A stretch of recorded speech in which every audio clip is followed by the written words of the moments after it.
turn the calendar to September 1st, and the Brewers in need of a victory as we welcome you to Miller Park on a gorgeous September 1 Thursday afternoon. It's the Cardinals and the Brewers. The Brewers trying to avoid a rarity, and that's getting swept. Now, despite 2 straight home losses for only the second time this season, the lead still a hefty 8.5 games over these St. Louis Cardinals. So the stage is set for Game 3 here this afternoon. Davey Nelson and Craig Cushon back on board here on Fox Sports Wisconsin. Corey Hart, Davey, top of the order, has a 13-game hitting streak going right now. His last 4 games, though, the focus because a lot of power numbers, including 3 home runs. Well, and he's doing it from that leadoff spot, and that's an area where when Ricky was there, you saw that type of production. When they moved Ricky, Corey has really taken to that leadoff spot and provide a lot of power and production, and it's much needed.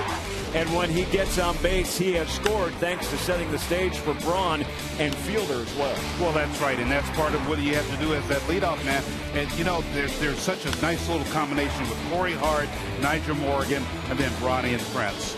So leadoff home run again for Corey Hart last night, and here's the numbers over those last 4 games. 571, 6 runs scored, very important for the crew. 3 home runs and 5 RBIs as well. And Corey Hart back in that lineup. We'll show you all those in just a couple of minutes with DA and Rock, but no better pitcher to take the ball today than Giovanni Gallardo. He could be the ace up the Brewers' sleeve today against the Cards.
Presented by Menards. Save big money on all your home improvement needs at Menards.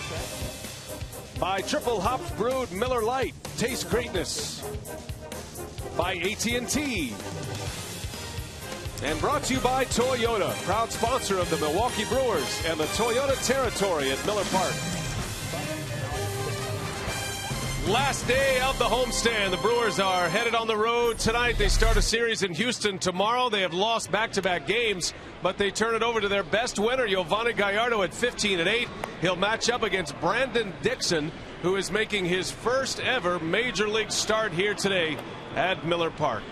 And hi, everybody. We welcome you from beautiful Miller Park. Great to have you with us alongside Bill Schroeder. I'm Brian Anderson. Yes, the Brewers have lost in consecutive games, but they turn it over to a guy, Rock, in Giovanni Gallardo, who has 7 of his 15 wins coming after a loss. That's a good guy to have on the mound. Yeah, he's been very consistent. And Giovanni Gallardo, he's won 2 in a row. But you go back to May, he hasn't lost back-to-back starts since the end of May. So, you know, when you talk about Gallardo, you're talking about command. In his last 10 starts, He's only walked more than one guy one time, 2 walks his last start. So he's been very good. His last 6 starts, a 171 earned run average. He's pitching very well right now. The team in those 6 starts, 5-1. So a great guy to have out on the mound today. Well, will it be a September 2? Remember, we turn the calendar. You know it's going to be for some September call-ups. The Brewers welcome 3 to the show for the stretch run. The reinforcements are here. The final game against the Cardinals. Salvage time for Milwaukee. We have it coming up next.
And the final matchup of the year, the Brewers and the St. Louis Cardinals here at Miller Park.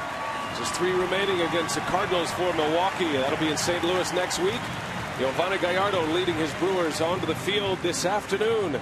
Brewers baseball on Fox Sports Wisconsin. And the Brewers made some roster moves last night. We talked about the September call-ups. Technically, Carlos Gomez is part of that group, although realistically it is Taylor Green who gets the call-up. And then Martin Maldonado, who will become a 3rd catcher now in this roster. And then Logan Schaefer, a plus defender in the outfield, an outstanding left-handed hitter as well. Both Maldonado, Schaefer, and of course Taylor Green, all putting together great seasons in AAA. So the Brewers will play +3 on their bench here today. Tony La Russa and the Cardinals, they came in here knowing they needed a sweep, and they have taken care of the first 2 games of this series.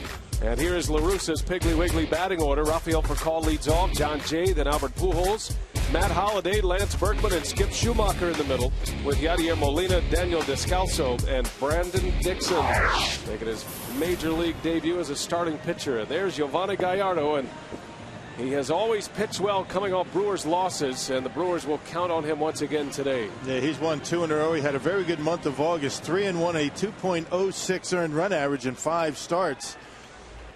He's 1-1 against the Cardinals this year with a 2.77 earned run average. Ready for the first pitch of the ball game. Gallardo against Furcal, misses down and in, and away we go on a humid, sunny Thursday afternoon. Jeff Nelson calling the balls and strikes. Marty Foster, Bill Welke, and the crew chief Tim Cheetah on the bases. And Furcal pulls that one right field line, and that will hook foul. Furcal has been a thorn in the side of the Brewers during this series. Check the Brewers defensively. Braun, Morgan, and Hart in the outfield. McGee, Betancourt, Hairston, and Fielder go around the horn. Jonathan Lucroy does the catching today. Now the Brewers are headed to Houston tonight. They'll match up with the Astros this weekend, while the St. Louis Cardinals are headed back home. Just a quick 3-game road trip for St. Louis.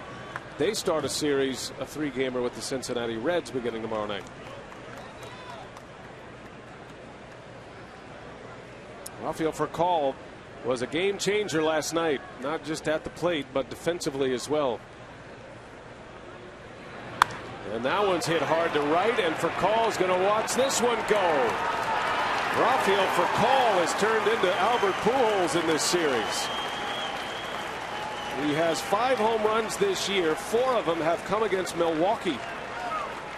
Well, he gave him a fastball right down the middle, and just like yesterday with Randy Wolf, Wolf had him a 2-0 fastball that he knocked out to left, and Furcal's seeing the baseball pretty well in this series. Check it out. I mean, Gallardo trying to put one on the outside corner. Watch where it ends up, middle in, and Furcal able to pull the hands in and knock it on out of here. So one right-handed last night and one from the left side today. Once again, the Brewers have to play from behind. Well, Furcal, no doubter. That one ended up in the bleachers in right field as John Jay, a little flare. Betancourt is on the run. He's got it. Nice over-the-shoulder catch from UNB, out number 1 of the ball game. Rafael Furcal, a key acquisition for the Cardinals. They picked him up from the Los Angeles Dodgers. And as is the case, you hit a home run, you go talk to the hitting coach. Good coaching. You strike out, you go find a corner in the dugout and don't talk to anybody. So 1 gone, and here comes Albert Pujols. He homered yesterday in the first inning as well. Pujols has had just 1 hit in this series. He's reached base 3 times, 1 hit, that homer, and 2 walks so far in the first 2 games. The Brewers have not led in this series yet. Cardinals have been able to get on the board first. Brewers able to tie it up on a couple of occasions, but that's been it. And Pujols goes deep to left, and he stands there and watches it go out of here. And it's 2-0 Cardinals. Rinse and repeat from yesterday.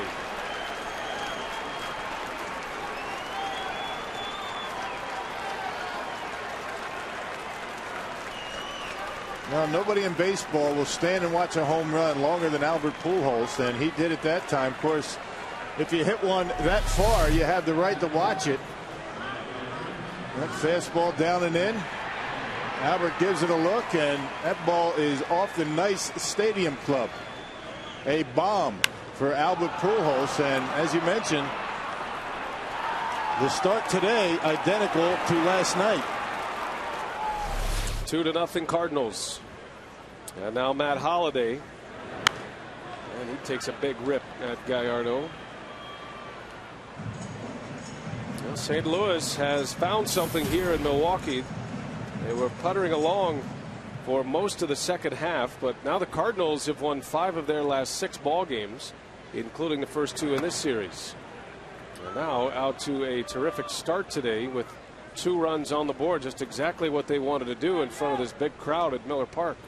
And give some confidence to a young pitcher making his first big league start.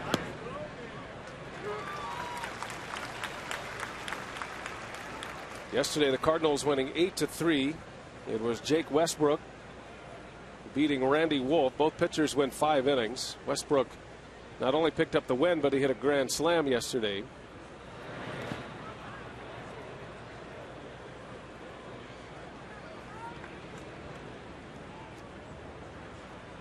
Holiday had 1 hit yesterday, was 1 for 5, had a double that missed being a home run by a couple of feet in deep right center field.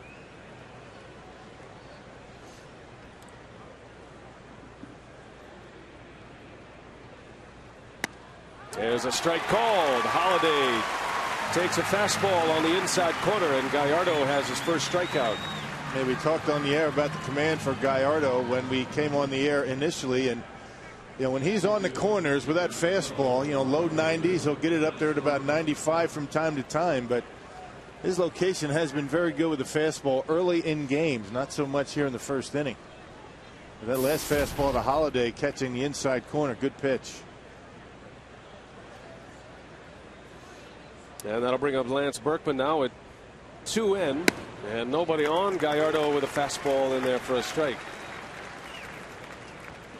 Berkman 30 homers, 81 driven in for the Cardinals. Pujols now with 80 RBIs to go along with 33 homers. Very productive middle of the order, and Pujols not having a Pujols type year, which is a testament to how good he has been over his decade in the big leagues. Yeah, it's going to be tough for Albert to get to 200, or I should say 100 RBIs this year. He's going to have a big month in order to do that. With that home run by Pujols, number 33, he has at least 32 homers in all of his 11 seasons in the major leagues. 0-2 the count on Lance Berkman. A little bit low with a fastball, 1-2.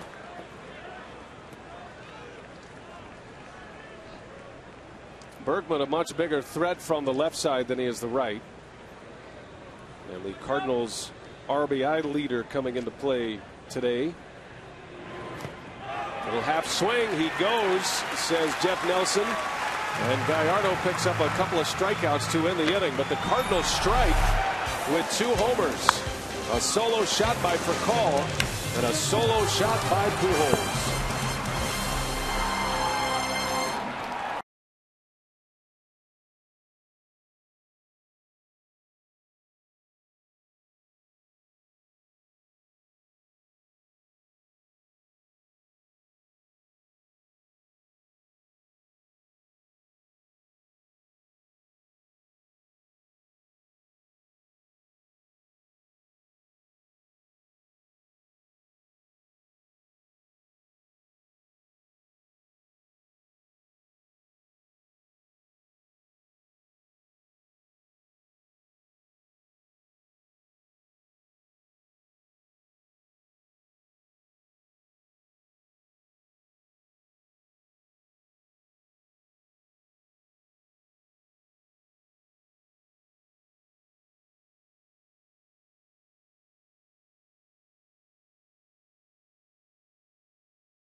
On solo homers for Call and Pujols, and Ron Renicki's club will have to play from behind once again. And Renicki's batting order today brought to you by Piggly Wiggly. It's Corey Hart, Nigel Morgan, Ryan Braun. The middle is Fielder, McGee, and Betancourt, with Hairston, Lucroy, and Gallardo rounding it out.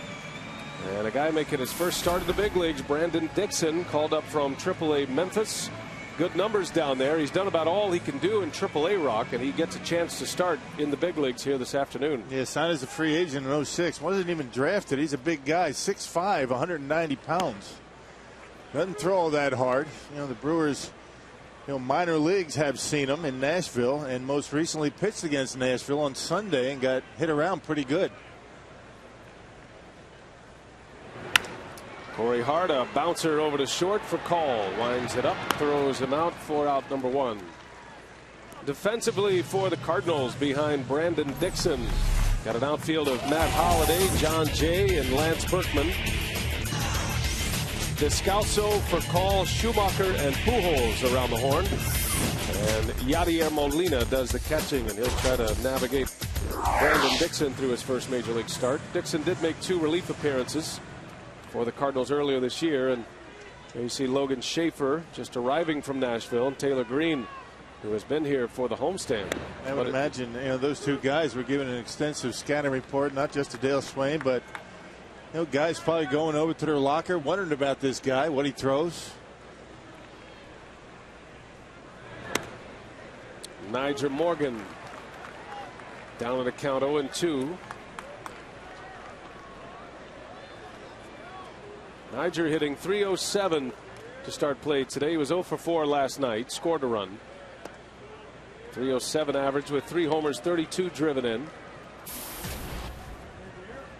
You'll probably see Morgan in the lineup the next 2 days. Friday and Saturday, right-hander scheduled to pitch for the Astros, and then a left-hander Sunday. And that'll most likely be the time when you see Carlos Gomez back in the starting lineup for Sunday's game against Wandy Rodriguez. But the Brewers are happy to have their platoon back in center field. Gomez returning to the active roster today. Morgan up the middle, and it's a base hit under the dive of Schumacher.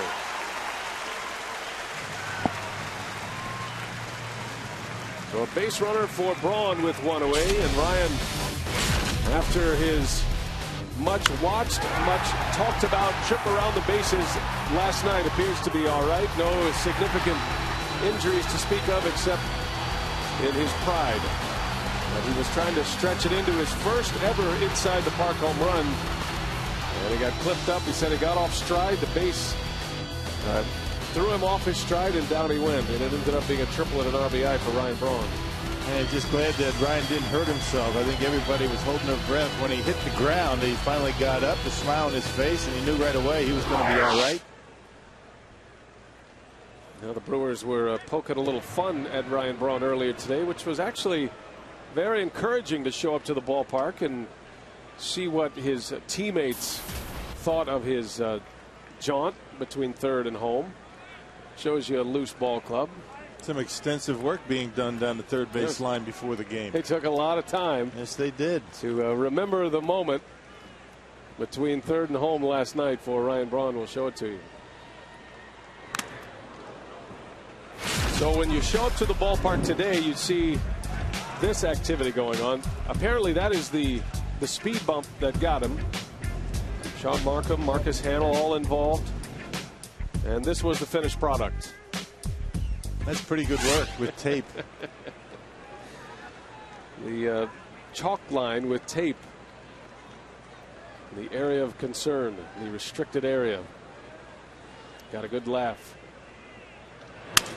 Braun breaks his bat for Call to second for 1.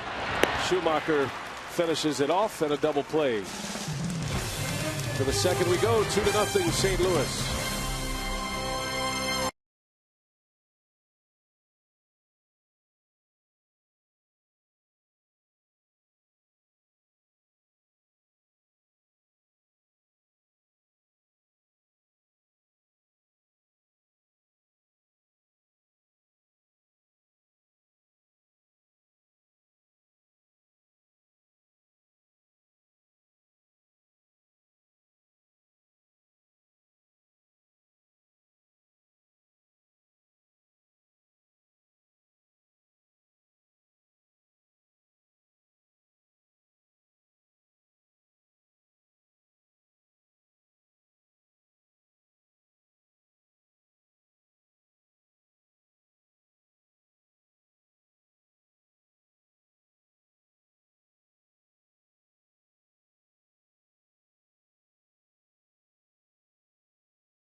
Now, this was last night for Call as a right-handed hitter, homering to start the game, and then Pujols into center field, a solo home run.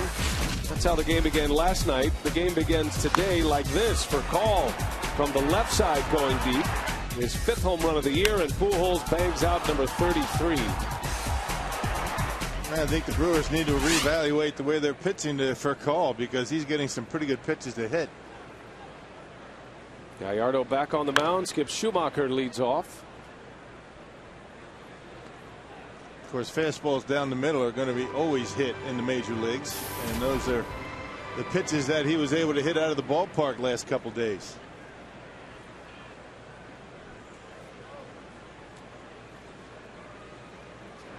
Schumacher back in the starting lineup today. He was at second base on Tuesday night. Yesterday, Ryan Theriot started for La Russa at second base. Schumacher did play in the game. Ended up in right field eventually. Versatile utility player that has found most of his playing time against right-handed starters at second base this season. They converted him from a full-time outfielder a couple of years ago, but still can play in the outfield. Schumacher lifts one high in the air. Betancourt will make the call. And the first out. He's always been a good contact hitter around the 300 mark, and he's Tony La Russa's answer to Jerry Hairston.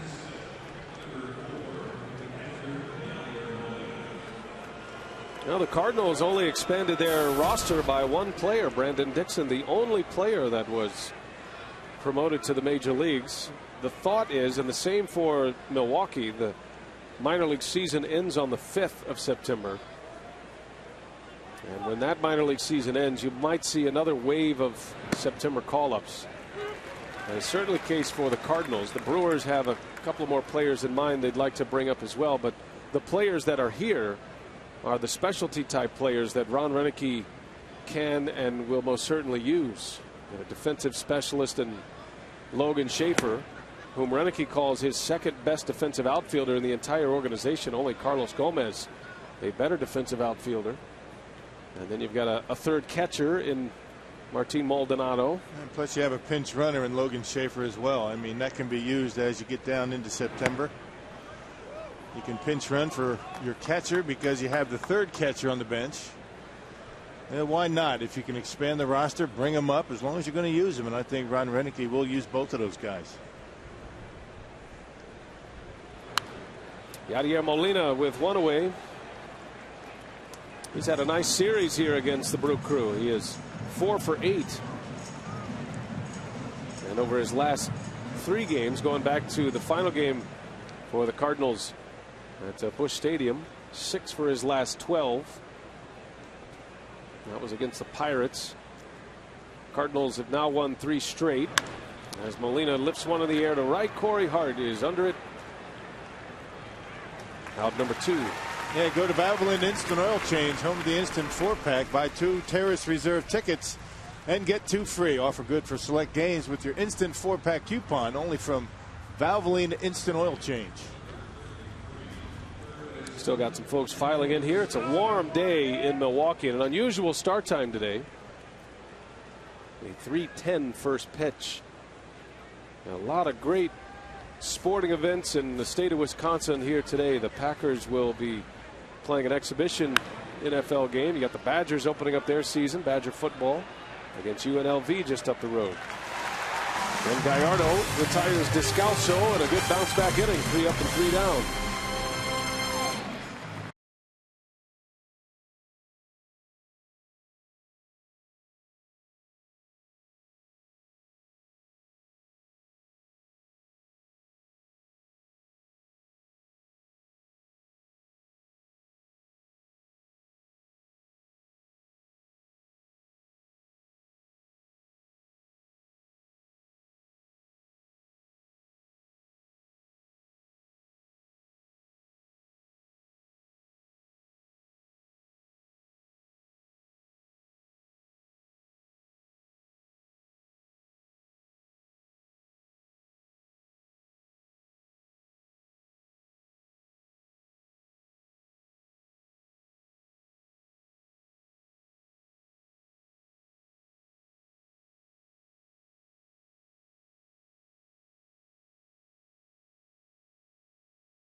Are coming up, and our Powerball home run leaderboard, Prince Fielder sitting on 29. He is trying to get to 30, which would be 5 consecutive seasons with 30 or more home runs, and nobody in franchise history has ever done that. Jeremy Burnett's had 4. Fielder sitting on 4 in a row, and he'd love to accomplish that goal here today at Miller Park in the final game of this homestand. So Fielder, McGee, and Betancourt against Brandon Dixon. Brewers got a hit in the first inning. Nigel Morgan with a single, but Braun bounced into a 6-4-3 double play. The Cardinal pitching has been eating up Brewer bats last couple of days. Ryan broke his bat on that ground ball. There were a number of broken bats last night, which tells you that the Cardinals are trying to pitch the Brewers inside. There's a diving stop by Descalso to his feet to make the play for the out. Terrific defensive play by the Cardinal third baseman.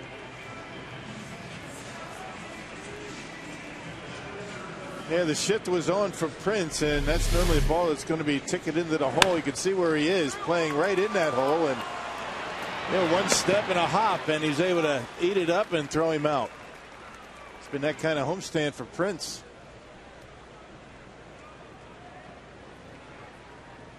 One away for Casey McGee. Outstanding play as you see it on Exmo. McGee into right center, and that's going to get down. It'll go to the wall. McGee on his way to second. Got to hurry here. The throw coming in late, and McGee with a double. Yeah, he pulled up pretty quickly, didn't he? About a third of the way to second base. He kind of put on the brakes and able to get into second base with one out. A good piece of hitting by Casey, pulling the hands in and hitting it hard into the gap in right center. Ball came right back to John Jay, and Casey in with a double. Safe at second, safe and secure. New York Life. 20th double of the year for McGee, and now it's Betancourt with a runner at second.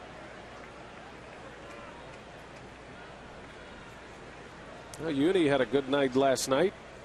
Had a couple of hits. Was robbed of a third opportunity at a hit on a great play from Rafael Furcal.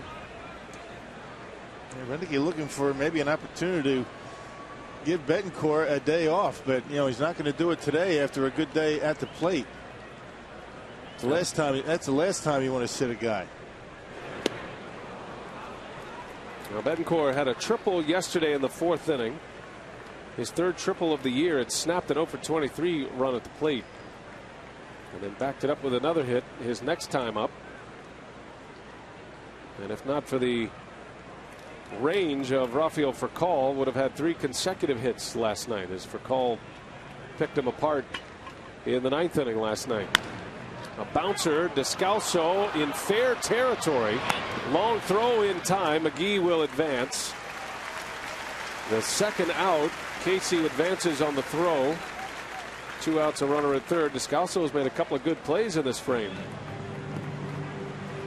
Got a big arm, able to get Betancourt. And right down the line, Descalso was able to get into foul territory with it, and a frozen rope over to Albert. He's setting his feet, making sure that he knew he had time, that he got to the baseball quickly. The crow hop and a good arm to first.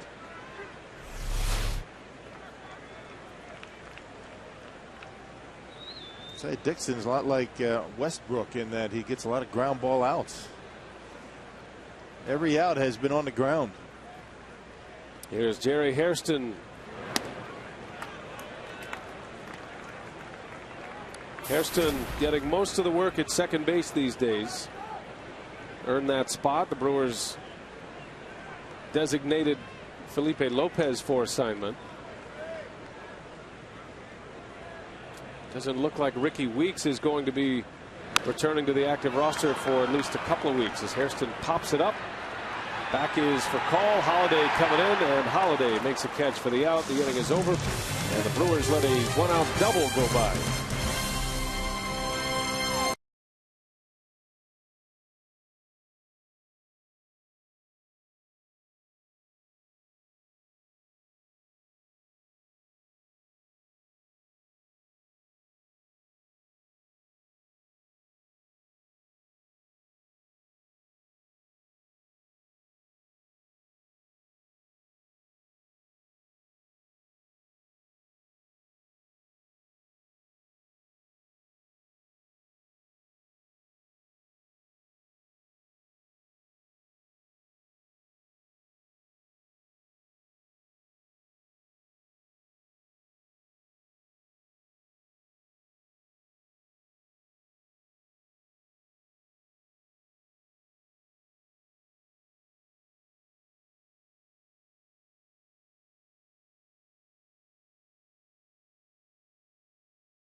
by Piggly Wiggly, the official supermarket of Fox Sports Wisconsin. By Ho Chunk Gaming Wisconsin, your ticket to more. And by Subway. Try our $5 featured footlong of the month. Subway, where winners eat. Join Jim Paschke for a Bucs summer broadcast experience presented by Fox Sports Wisconsin. 3 lucky fans will win a ticket to the Brewers-Phillies game on Thursday, September 8th. You get a pregame dinner with Bucs play-by-play man Jim Paschke and a behind-the-scenes tour of the Brewers broadcast. Visit bucs.com/Fox Sports Wisconsin before September 5 at noon to register. Brandon Dixon at the plate. Does have a hit this year in his brief tour in the major leagues. He was actually a good hitter down in AAA this season. Had 8 hits and 41 at-bats. He hit for a 195 average. Very respectable for a pitcher at the plate.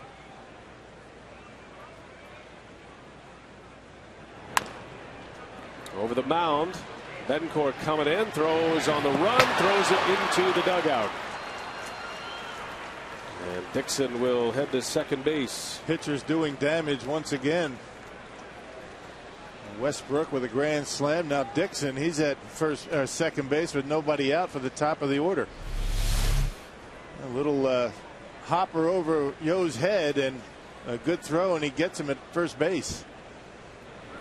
And watch Betancourt. He drops the arm a little bit to try and get himself in position. He's got his momentum going toward right and airmails first base. It looked like he would have had him. They're going to credit Dixon with a single, an infield hit, and then an E6 that puts him at second base.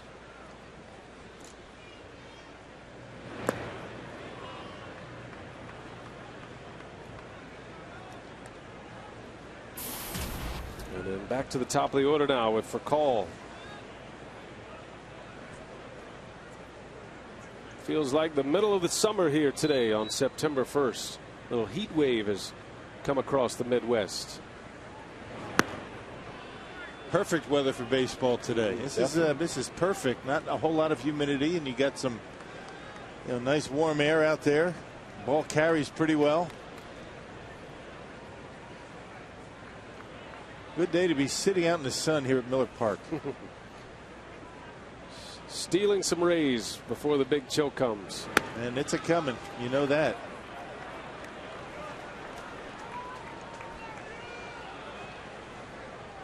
There's not a lot of sun here right now. Just a little bit beyond third base. A lot of sun in the bleachers.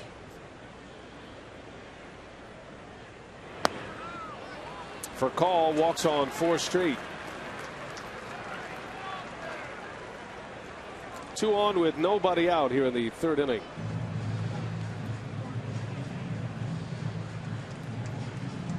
Quick trip to the mound by Jonathan Lucroy. Almost a guarantee that Jay's going to be bunting here. Gets second and third for Pujols, Holiday, and Berkman. But you never know what Tony La Russa has up his sleeve. Well, you got the pitcher on with a base hit and an error and a 4-pitch walk to Furcal. And now the Brewers are in trouble. 2 runs in the first for the Cardinals. Furcal and Pujols with solo homers again today. Now 2 on, nobody out. John Jay, the batter, not bunting, and he takes a ball, and Gallardo cannot find the strike zone to start this 3rd inning. This Cardinal ball club can swing the bats, no question, and a game can get away in a hurry, especially with this lineup, and especially the middle of this lineup with Pujols, Holiday, and Berkman. Amazing that they're not bunting in this situation. I guess Tony La Russa figuring if Jay advances the base runners, they're just going to walk Pujols, and I guess he doesn't want to take the bat out of Albert's hand.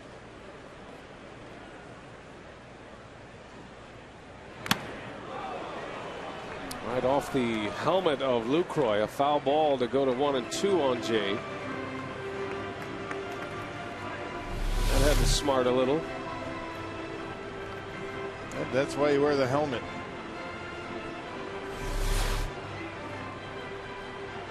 Gallardo needs a strikeout here.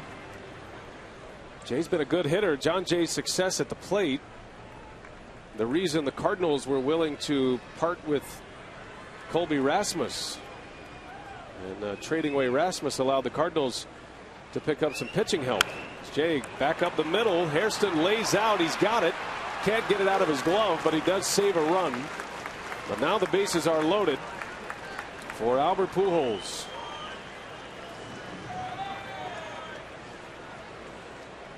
An infield hit for Jay. Albert Pujols with home runs in his last 2 games. Last night in the first inning, that was his only hit of the night. He hit a rocket to center field, number 32 of the year, and hit number 33 just a few moments ago. Part of that 2-run first inning for St. Louis. Yeah, that one today was a blast. And one of the farthest ones we've seen hit this year to left field.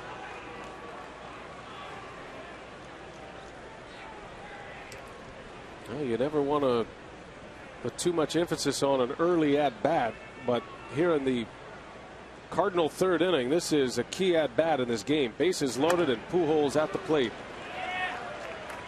Yeah, very similar to Randy Wolf last night. You know, Yo's having a tough time commanding the fastball.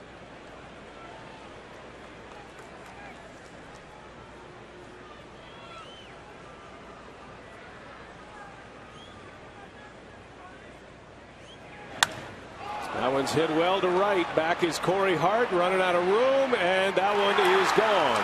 And a grand slam home run by Albert Pujols. And the Brewers are in a deep hole once again. You could just feel it coming, the way this inning was shaping up. And just really, can't command his pitches today. And we haven't seen this from Gallardo in a while, and we haven't really seen him much at home all year. A fastball up out over the plate. Albert is strong enough, doesn't even have to get good extension on it, and knocks it out of here to right. So back-to-back games for the Cardinals with grand slams. One from the pitcher last night, and Albert Pujols, his second home run of the day.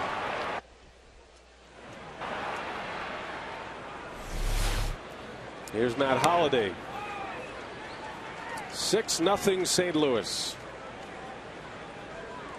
And all of the runs produced via the home run ball. 2 by Pujols. Gives him 34 for the season now. Albert's already driven in 5 of the 6 runs in 2 at-bats.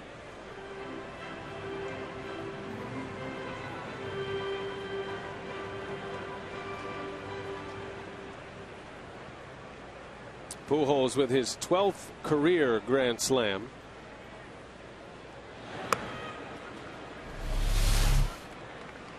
Corey Hart made a valiant effort but ran out of room and lost his glove. Lost his glove, had to get it back. You never know what you're going to get out there in the air trend zone. A big league glove, but you have to give it back.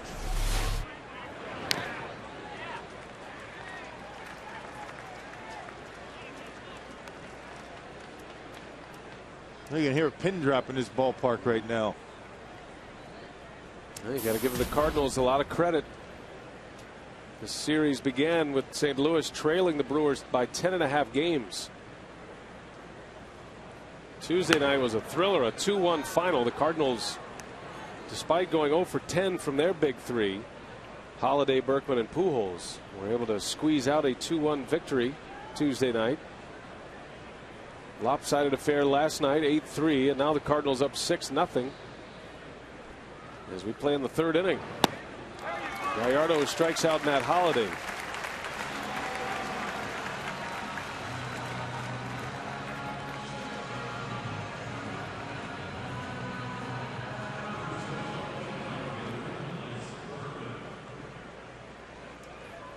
Well, you might be encouraged to know that a guy on the mound for the Cardinals making his first big league start, but the Brewers have not had a lot of success this year, and even going back the last couple of years, against pitchers that they do not know, pitchers that they have not seen. Think about Brad Lincoln's performance against Milwaukee on the last road trip against the Pirates. And the guys on the Brewers roster right now are that have faced him and have had some success against him are not in the starting lineup. It should have been Chris Carpenter today. He was held back. He's wondering where are the 6 runs for me. Carpenter will start tomorrow against Cincinnati. Originally, La Russa had Jaime Garcia, Jake Westbrook, and Chris Carpenter to start in this series. Garcia was just skipped, flat out skipped, and Carpenter pushed back a day. Gallardo strikes out Lance Berkman for out number 2. Hey, on Sunday, September 25th, the Brewers take on the Florida Marlins. All fans in attendance get a Randy Wolf bobblehead, compliments of Robert Hack Diamonds. For tickets, call 414-902-4000 or go to the Brewers website, brewers.com.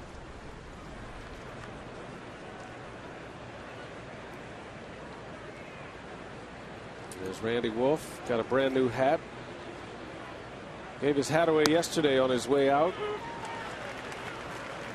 The big inning for the Cardinals last night was the 4th. There was a grand slam by Westbrook in the 4th inning. Today it is a 3rd inning grand slam by Pujols. A jam shot out to Hairston. And the side is finally retired, but Albert Pujols does big damage. A grand slam home run to make it 6-0 St. Louis.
That the Brewers are asking all fans to join them Saturday, September 10th, as Miller Park with Go Gold. The team is encouraging fans to break out their Brewers gold gear for that game. Plus, the Brewers will wear special gold jerseys on the field when they take on the Phillies. To help with the event, the Brewers team store will release a new line of Brewers gold gear during a special shopping opportunity on Tuesday, September 6th. The store will open at 6 a.m. For more information, visit brewers.com. We got ours. We had a delivery of a Ryan Braun gold T-shirt. Looking nice. Nice. Brawny. Is that double X? No. Another couple of weeks, I'm going to be able to fit into this XL.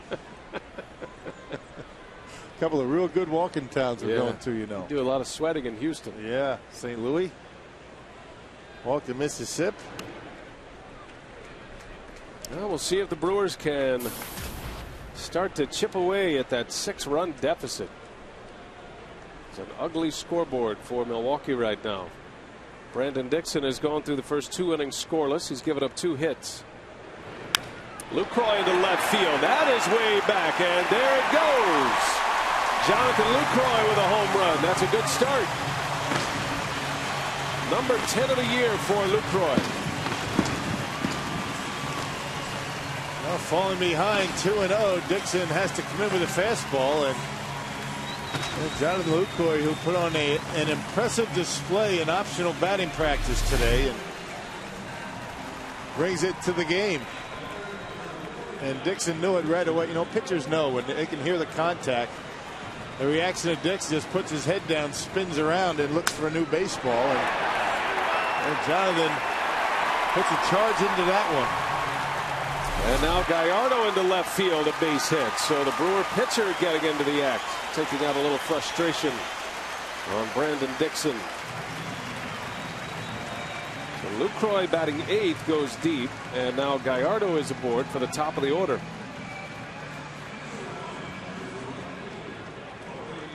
Well, this Brewer offense can be very explosive, and they're going to need it today.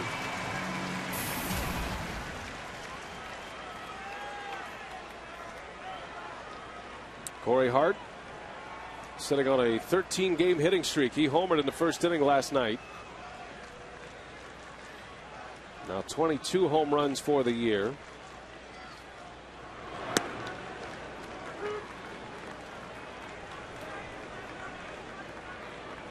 You got to peck away. You can't try and get it all back at the same time. You're Corey Hart. You're not thinking about trying to hit home runs. Get on base. And try and peck away inning by inning, but the key is Brewers are going to have to keep the Cardinals off the scoreboard as well. Hard into left field. That is way back. Holiday looks up, and it's gone. A home run for Corey Hart. Just like that, it is 6-3 St. Louis as Hart goes deep for the 23rd time, extending his hitting streak to 14 in a row. Yes, I told him not to try and hit home runs. Peck away a little by little. Well, 3 spot with nobody out. And Corey Hart with number 22. Boy, is he hot or what? Actually 23, my mistake. Corey taking that pitch down and in and knocking it on out of here, a line drive. Ordinarily, Corey hits him high and far. That was a bullet. It just barely made it over that left field wall. Now Brewers right back in this baby. That didn't take long. Shows you the kind of power that Hart has. That was off the end of the bat, toward the end of the bat, and Hart still able to get it out of here. Powerball home run number 23 for Corey Hart. Ball's carrying pretty well today. Is it going to be one of those days? The Brewers certainly hope so. Spotting the Cardinals 6 runs. They have gotten half of them back with the first 3 batters of this 3rd inning. A good answer by the Brewers offense after that 4th spot in the 3rd. You can see where Corey catches his baseball just a little bit down toward the end. He didn't miss the sweet spot by much, but he hit it hard and just able to sneak it over that fence.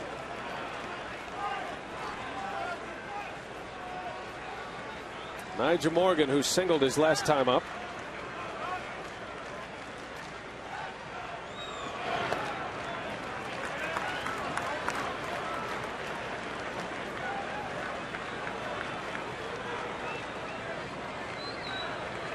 Nigel with his 5th hit on the homestand, now 5 for 17 at the plate. And out in front of it, off speed from Brandon Dixon.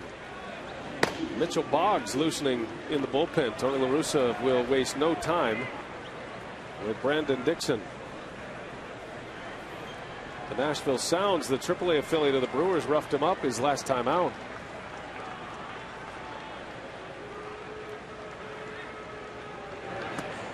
And a strike called. Morgan is rung up. Went to the back door with a breaking ball, and Nigel Morgan strikes out for the first out of the inning. Well, they say it's a knuckle curve that Dixon has, and that just looked like a cutter that was on the outer half of the plate, catches the outside corner, and Nigel knew it. That pitch was 78 miles an hour, and it looked like a cutter, but took a little bit off. He's 6'5", Brandon Dixon. As Ryan Braun bats. Braun bounced into a 6-4-3 double play in the first inning. That ended the inning.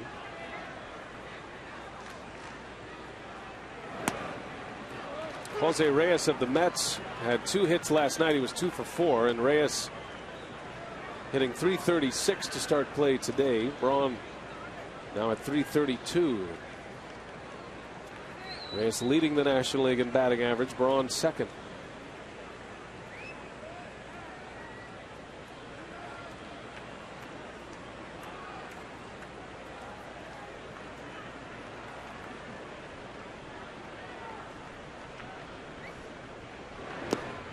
Two balls and a strike on Ryan Braun. You see where Ryan ranks. He is tops in the National League in runs scored. He scored 92 runs this year. He's also tops in the league in slugging percentage. Second behind Reyes in batting average, and he's in the top 5 in game-winning RBIs, go-ahead RBIs, and total runs batted in. His next RBI will be his 90th. With 25 games remaining as he swings and misses. He chases one out of the zone. 2-2. You don't see Braun do that very often. And 92 runs scored for Ryan Braun. That speaks volumes for what Prince Fielder has done behind him in the lineup. Good speed, able to steal bases, get into scoring position for Prince. The total package, Ryan Braun. Braun is also among league leaders in stolen bases with 31.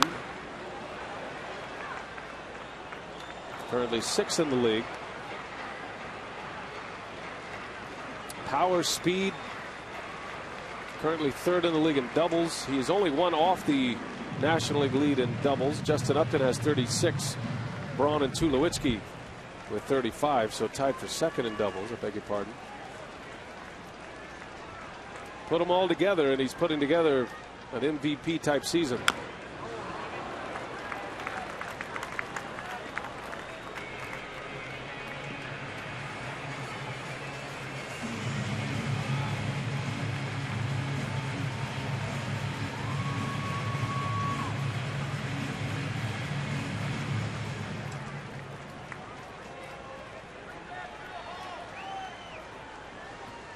Two balls, 2 strikes. Dixon, the tall right-hander from Alabama, strikes out Ryan Braun.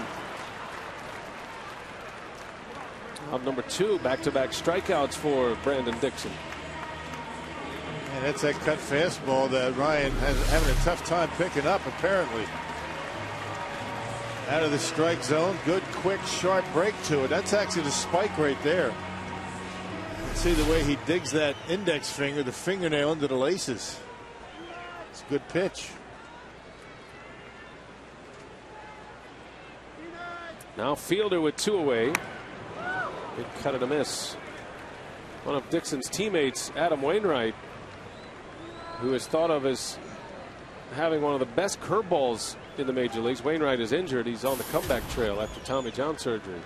But he throws the curveball that way with the spike curveball, the fingernail dug into the lace. Fielder goes down the line, foul.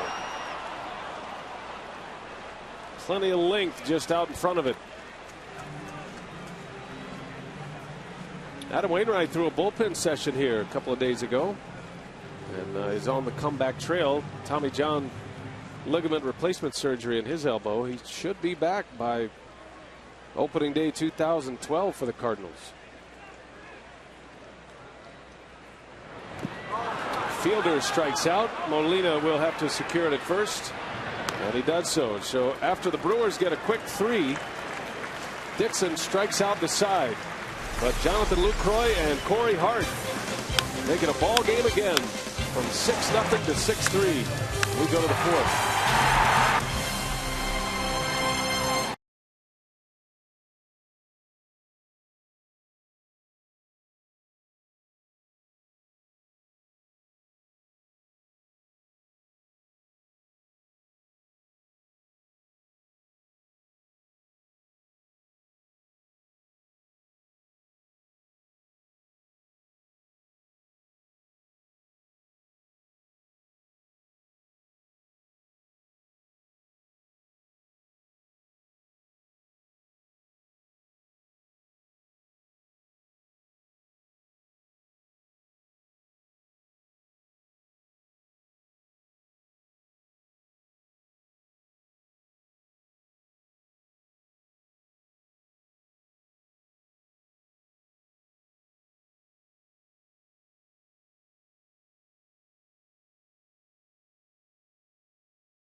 headed to Houston tonight after the game, starting a 6-game road trip. Houston for 3, then St. Louis for 3, and that'll wrap up the season series against the Cardinals. Brewers are 8-6 against the Cardinals this year. As Yadier Molina leads off, fouls it away. Molina's in a real hot stretch at the plate right now. Had a great month of August and is trying to carry it over in the month of September. Molina hitting .298 coming into play today. Gallardo got him to fly out to right in his first at bat.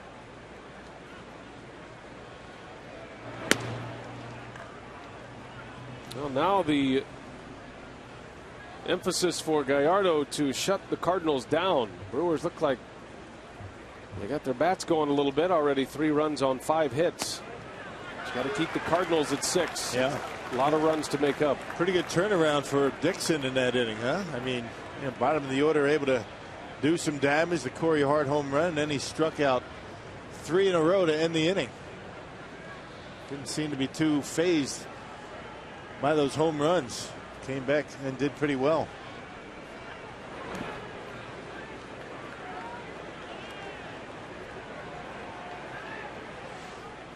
After Gallardo gave up the grand slam to Pujols, had back-to-back strikeouts.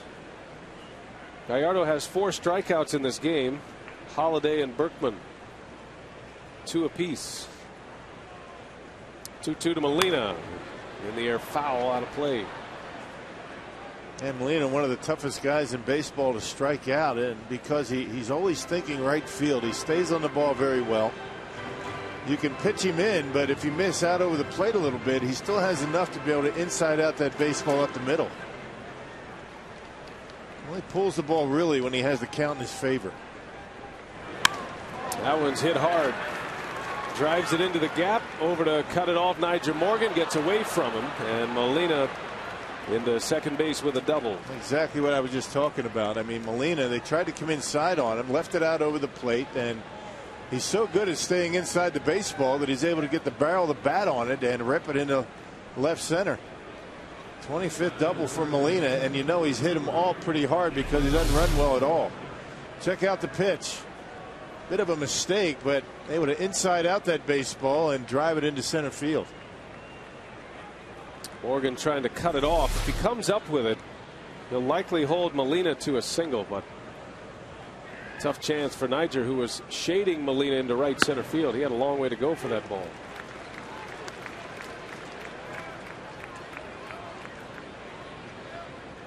Gallardo getting hit pretty hard here early, giving up 6 hits. All 6 of the runs coming on home runs. For Call, a solo shot. Pujols with a solo shot and a grand slam. 5 of the 6 RBIs for Albert Pujols. And the Brewers in an interesting position here today in that they had a short start from Randy Wolf yesterday. Only 5 innings. How often has that been an issue for the Brewers starting rotation? And Yo here in the 4th in trouble again. Bouncer to first.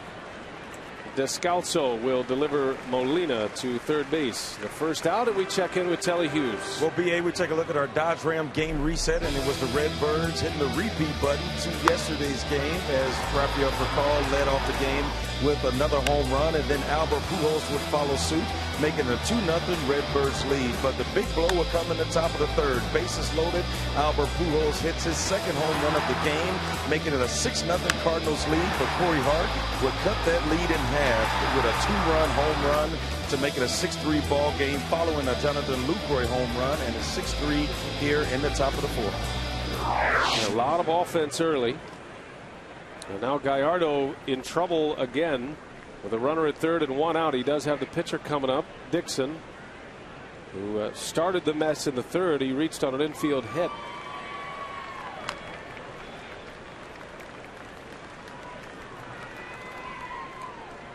You're talking about how good the Brewers starting pitchers have been. You got to go all the way back to Gallardo's start on July 14th when he went 4 innings against the Rockies in Denver, gave up 6 earned runs. That's the last time a starter has not gone at least 5 innings in a ball game. That is a significant stretch of games for a starting rotation to go at least 5, and most of those starts have been 6, 7, or even 8 at times. Yeah, they have been very good. I mean, all year. But you know, when you're talking about a stretch like that, really not having that blow-up start, I mean, that says a lot for what those 6 guys actually have been able to do. Yeah, keep the Brewers in games. You keep that bullpen strong. And it's been pitching, both bullpen and starting rotation, is why the Brewers are in first place. It's so important for Gallardo to put up a 0 here in the 4th. His offense gives him 3 quick runs in the bottom of the 3rd. He was part of that. He had one of the 3 hits in the inning.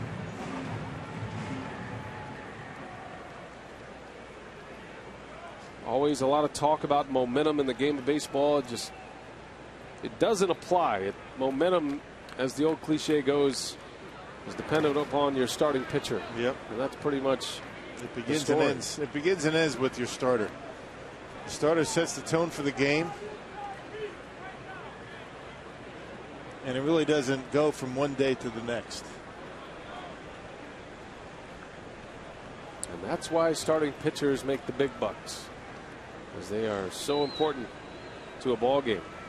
And when your starting pitchers are going well, like the Brewers starters have been, everything else seems to fall in place.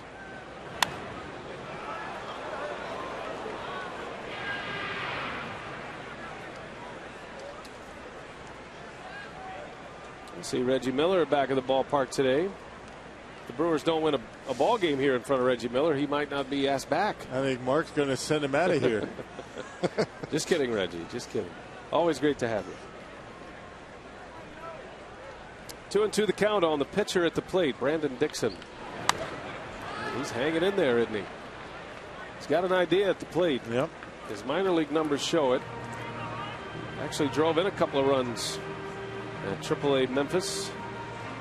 You make a mistake with an off-speed pitch up in the zone, you're doing a pitcher a favor, and that was that last pitch by Gallardo. Left a cutter up in the zone.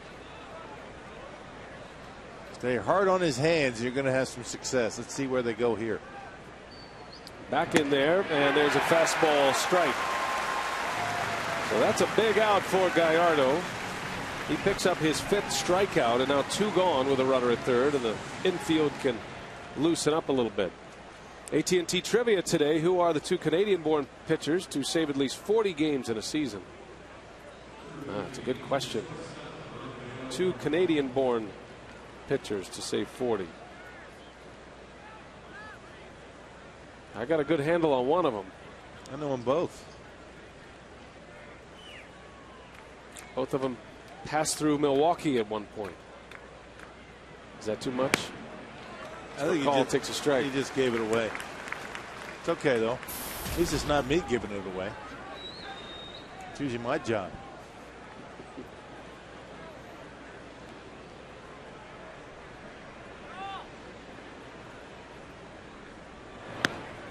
A strike. 0-2 on for call.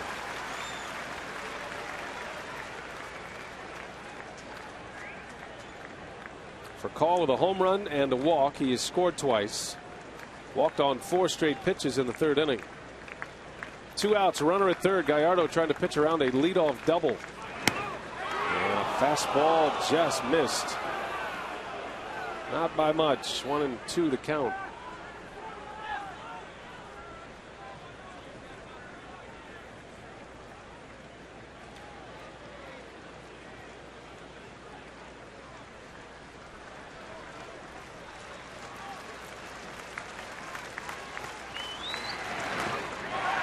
Did he go?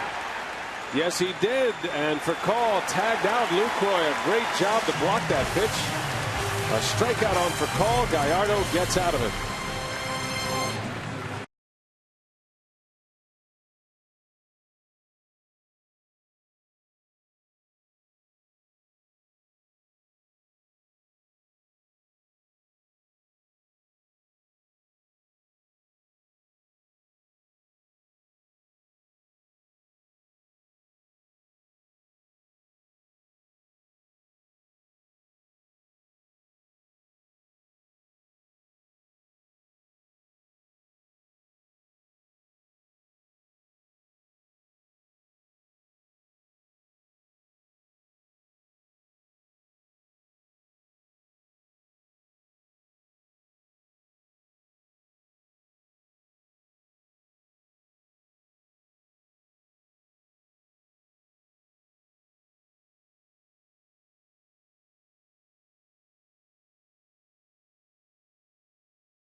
Back in with the crew in the community. In an effort to address the many challenges facing our community, Brewers Community Foundation, in partnership with the Brewers Baseball Club, has installed Change for Children collection boxes throughout Miller Park. Your change will provide needed financial support to a number of nonprofit organizations throughout Milwaukee and Wisconsin. B.A.? All right, Telly, thanks. Doing a great job in the Brewers Community Foundation. And here we go to the bottom of the fourth inning. The Brewers trailing by 3. The Cardinals with 2 in the first, a grand slam by Pujols in the third. Milwaukee a 3-run third inning. Now McGee leads off against Brandon Dixon. Looked like the Brewers had Dixon on the ropes early last inning. The bullpen activity with Mitchell Boggs. 3 straight hits and 3 runs on the board. But then Dixon struck out the next 3 hitters, Nigel Morgan, Ryan Braun, and Prince Fielder, to end the inning. Hey, he started to break out that knuckle curve, and it's a pretty good pitch. It was that pitch that Casey just swung at. 0-2 on McGee. Lays off at this time. Casey doubled off Dixon in the second inning. Shot run into the gap in right center. I notice Casey's got a little bit different bat at the plate at this point. Dark colored bat. McGee's a pretty consistent guy with his equipment, especially his bat. You know, he always has the heavy pine tar. They can't see it as well with the black bat. Now, did he use that bat to hit that double in the second inning?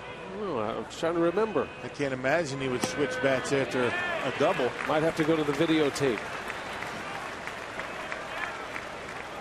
We are told it is the same bat.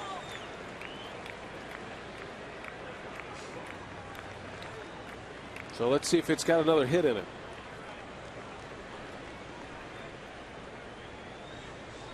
But you've always talked about players at this time of the year. You get into the final month, tweaking the bat a little bit, maybe a little lighter. A little shorter, maybe a little bit longer, lighter, heavier. Well, McGee takes ball 4. A little bit of a flinch by Jeff Nelson, the home plate umpire. Casey threading the needle, taking a chance on a call, and Tony La Russa is barking. McGee draws a walk to start the fourth inning. Yep, right down the heart of the plate, but Jeff Nelson calling it low. That's a tough pitch to take with 2 strikes. That clearly low. Of course, you can't blame Tony La Russa for wanting it called a strike.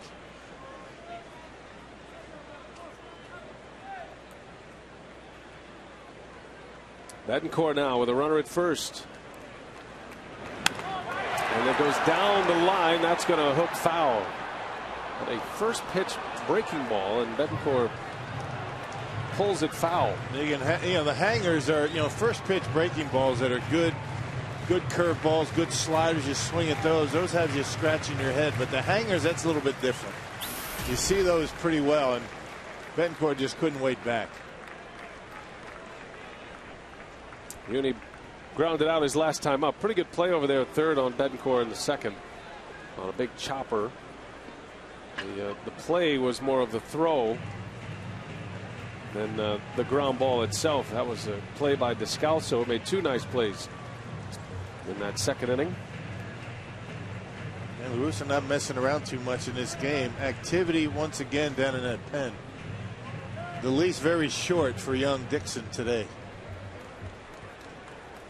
Cardinals scoring the first 6 runs. The Brewers put 3 on the board last inning.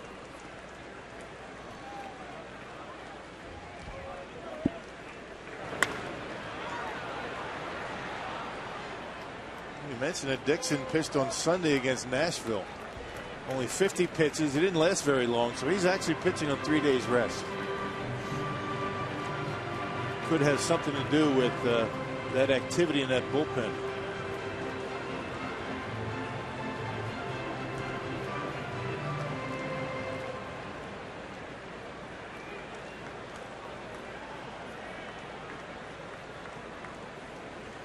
To the count on the Brewers shortstop.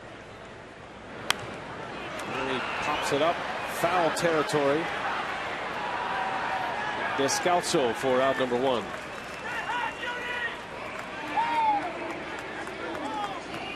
Our AT&T trivia. Who are the two Canadian-born pitchers to save at least 40 games in a season? And of course, Eric Gagne, former Brewer. He was a Brewer in 08. And John Axford this year. Axford saved his 40th on Sunday afternoon. And his 37th consecutive save. Axford sealing up a series sweep of the Chicago Cubs. The Brewers have not won since. They'd love to get Axford back on the mound today in a safe situation. One gone for Jerry Hairston.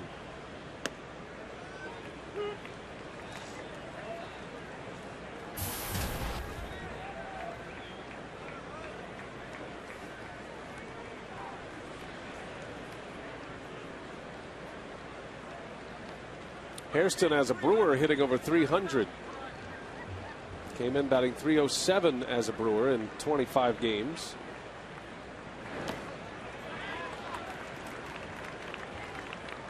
No home runs as a Brewer at this point.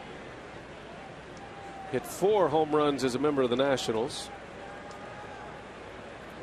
Hairston had a hand injury, had him on the disabled list for a part of the first half.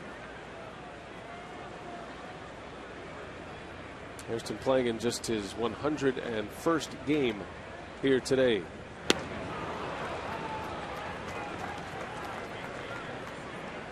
Just about a month with that hand injury. I think that was the biggest question for the Brewers prior to the trade. Wondering about how a hand injury affects a hitter, especially a versatile guy like Jerry Hairston, and how it would affect his glove. But he's been just fine. He's played very well here. Did a nice job over at second base. They throw him in the outfield, and he's been swinging the bat pretty well. He's had a nice homestand. Guy that you could see in the number 2 spot in the batting order does a good job down in the order. Will be a valuable resource as you get through September, even when Ricky Weeks comes back.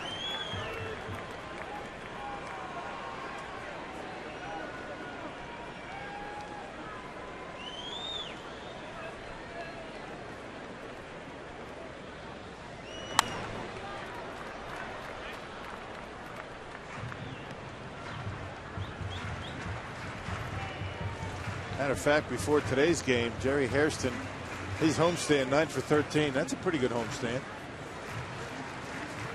Almost 700 batting average. Hairston with 3 hits yesterday. Drove in a run, had a RBI single yesterday in the 4th inning. 2-2 the count with a runner at first. Just 1 out. And the count goes full, 3-2. This could be a swing hitter in the inning.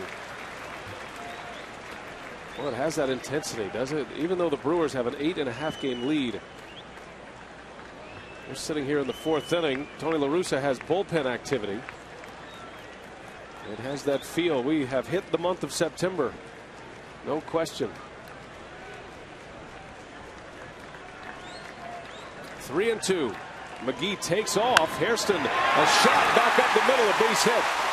Casey will hold around second. Yeah, good idea. Yeah, Casey thought about it, but Casey not running all that well. Jay with a decent arm, and I think it would have been pretty close. And down by 3 runs, don't make any take any chances. And now Jonathan Lucroy representing the tying run his last time up. He belted his 10th homer of the season. Put the Brewers on the board for the first time today. That 2-0 fastball up and in, and able to hit in the second deck out there and left. Another good at bat by Jerry Hairston. Taking that breaking pitch on a 3-2 count right back through the middle.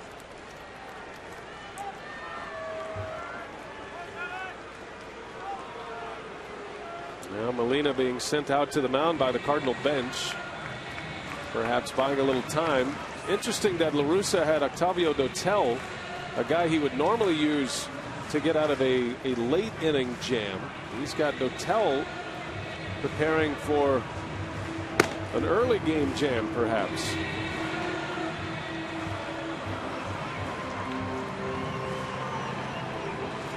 Sometimes the biggest part of the game for you and between wins and losses is early and not necessarily late.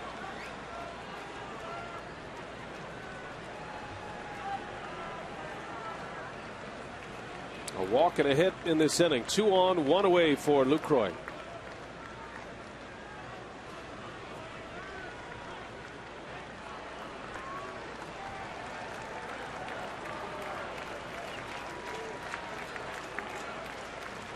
Got the pitcher coming up next, Gallardo.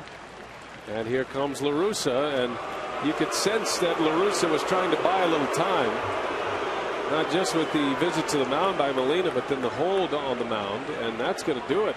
Brandon Dixon cannot get through 4 innings. La Russa is going to make a change here, sensing a big spot in the ball game. La Russa is all in. Bullpen the rest of the way for the Cardinals as we play in the 4th. We'll take a break.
That's 3 1/3 here this afternoon at Miller Park.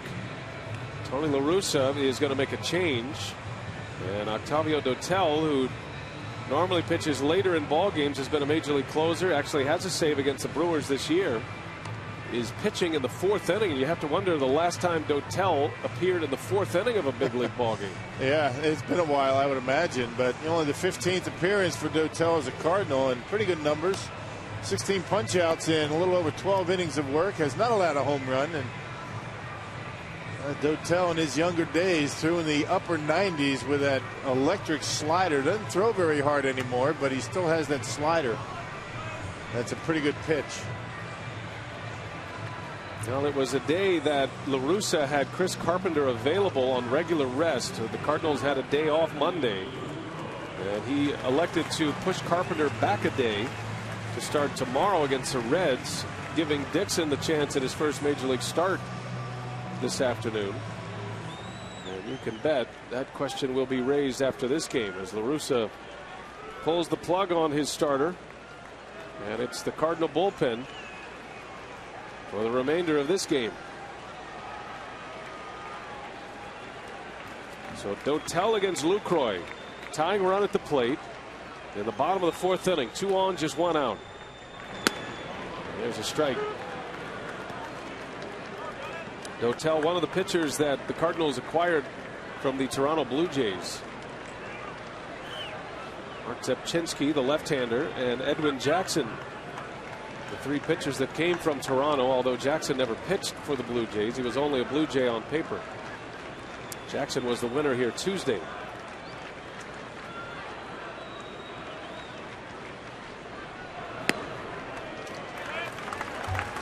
Dotel has always had a good slider. That's his money pitch.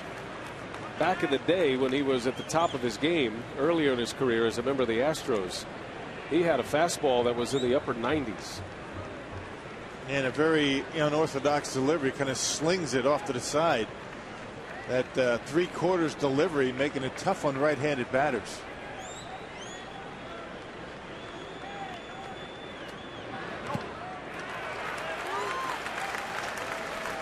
But how about the mentality of a reliever? You know, Octavio Dotel, he's not used to gearing it up mentally for the fourth inning. I'm sure he had to quickly, but this is uncharted territory for him. Yeah, back in the day, he wasn't even in the bullpen in the fourth inning. That's right. He would have been sitting in the clubhouse. Getting a massage, getting ready to close out a game. So, yeah, this is something that he's not used to. Well, we'll see if the Brewers can cash in on it. 2 on, 1 out. Cardinals looking for a double play ball. As Lucroy fouls it away.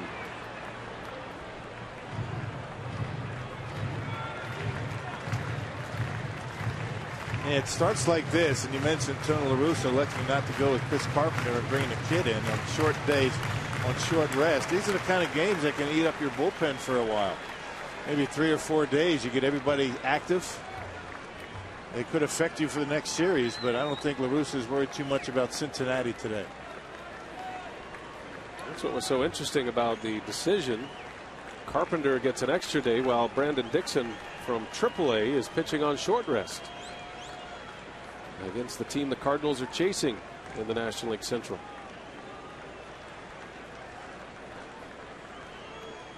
Two balls, 2 strikes. Dixon still a couple of runners out there. His responsibility. And Lucroy strikes out. So Dotel with a fastball upstairs.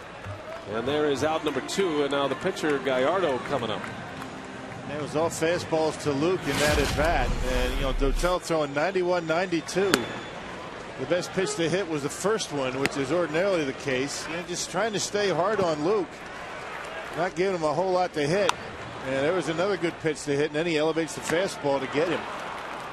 Actually, one slider in that sequence. That was a 1-1 pitch.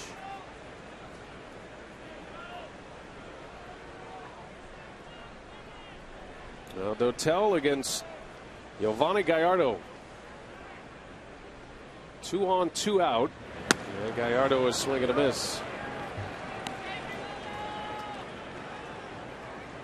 You ask and you get an answer. Our buddy Jason Stark did the homework and reports that Dotel's last appearance in the 4th inning this early in a ball game, 2001, May 23rd of 01. And it's quickly 0-2 on Gallardo.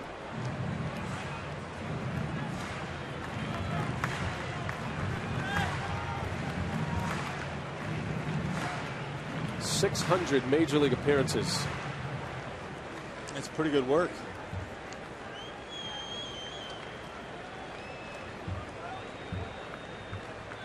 Gallardo in a hole. He's a good hitting pitcher, but a tough matchup.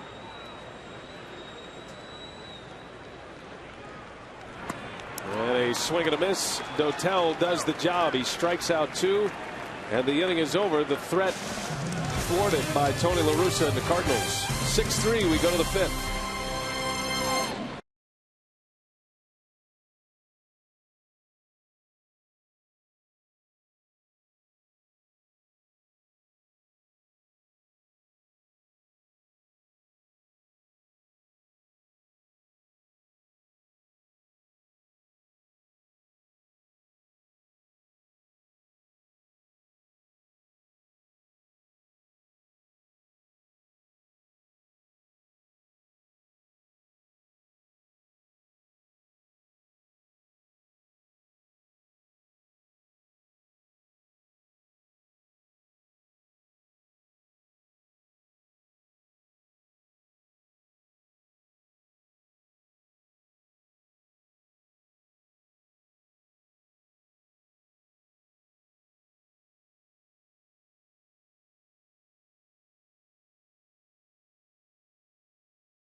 As we head to the top of the 5th inning, and today's Timer of the Game winner, AJ's Sports Bar and Grill in Tomahawk, Wisconsin. If they call the Brewers in the next 24 hours, AJ's gets 40 Miller Lite beer pen tickets to a Brewers home game in April and May of next year.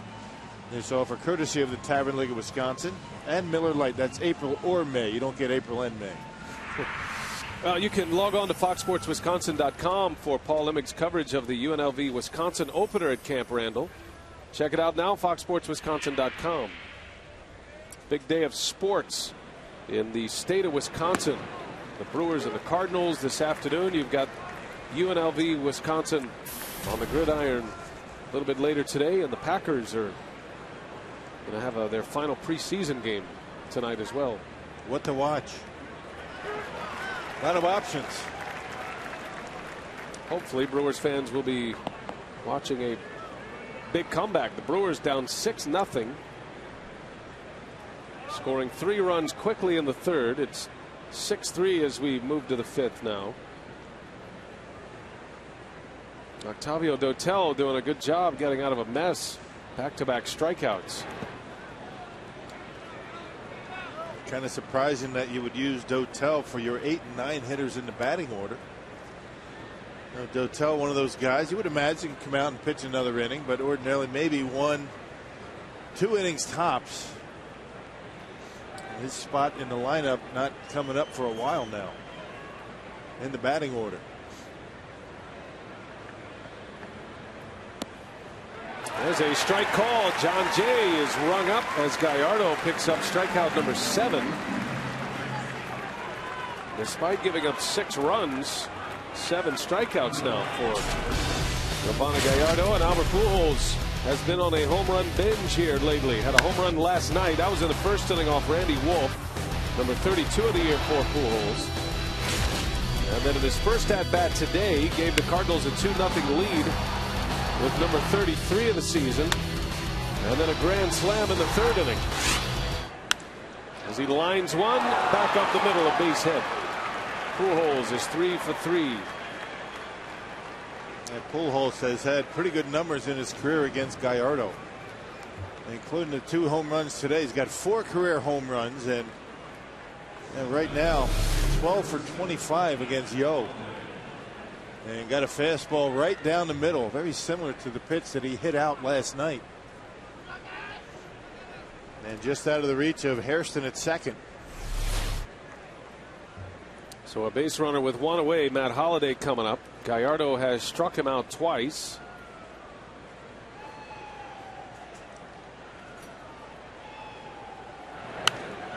And Holliday fouls it back.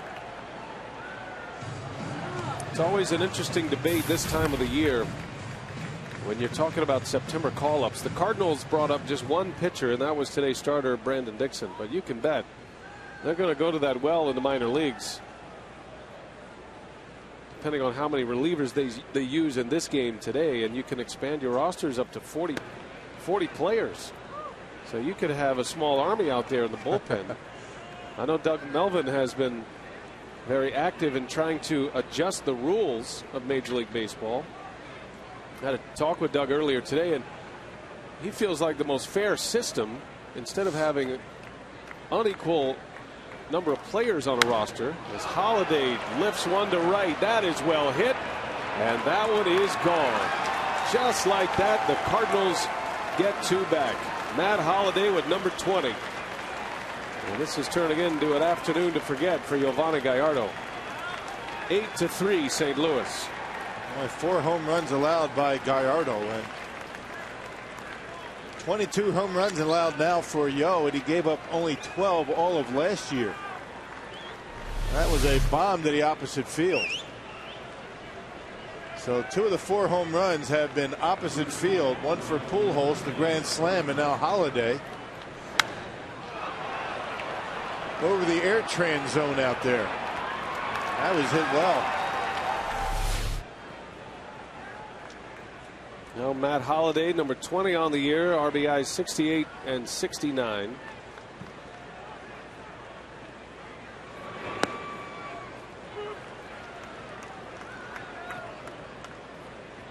That is a milestone home run for Matt Holliday, number 200 of his career. In his 8th season in the big leagues.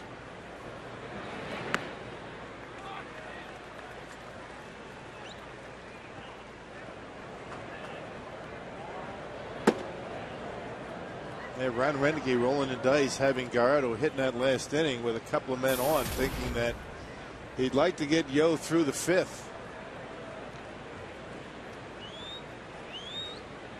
He's got some work to do to get out of the 5th.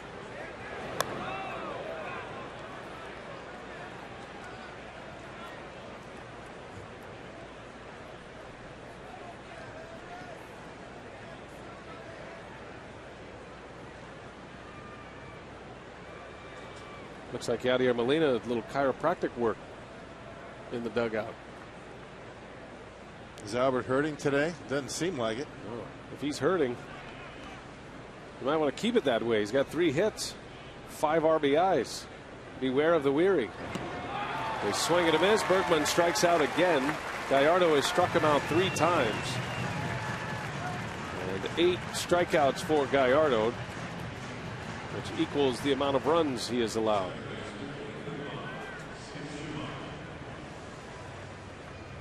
You don't see that very often. A high strikeout game and a game giving up a lot of runs. Yeah, Berkman so far hitless in the series, and the Cardinals have been putting up some big runs without him.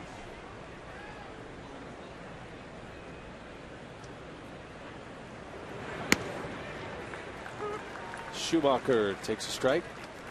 Just getting back to that conversation with Doug Melvin, I think he makes a good point. He'd like to see a rotating group of September call-ups, but maybe have a 30-man roster in September. And you can bring as many guys as you want up. They all get service time, and at least both teams are playing with an equal amount of players. Right. Baseball is adamant about the integrity of the game and making sure you play with the integrity as far as the rules and the amount of players. It's a 25-man roster until September, and then it can go up to 40. It takes a while to change rules in baseball. It took forever to incorporate replay into the mix. That's going to be a tough battle for Doug Melvin. Base hit. Schumacher keeps the inning alive here in the 5th. You know, the thinking is, though, you want to come up, you want to bring up your prospects, see what they can do at the big league level, and bring them up, get a taste of the big leagues, guys that have done well in the minor leagues. But teams in a pennant race, I mean, it does have a big impact on you late in the ball game. Guys coming in late, pitching, you can make pitching changes all the time, and we'll see how it works out. Now Renneke is going to make the change here. Giovanni Gallardo cannot get through the 5th. Giovanni's worst start of the season, giving up 8 runs in 4 2/3. He does strike out 8.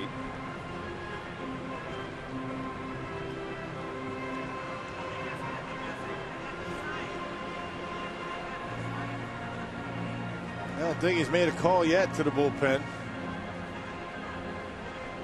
And he just did. So Gallardo will exit.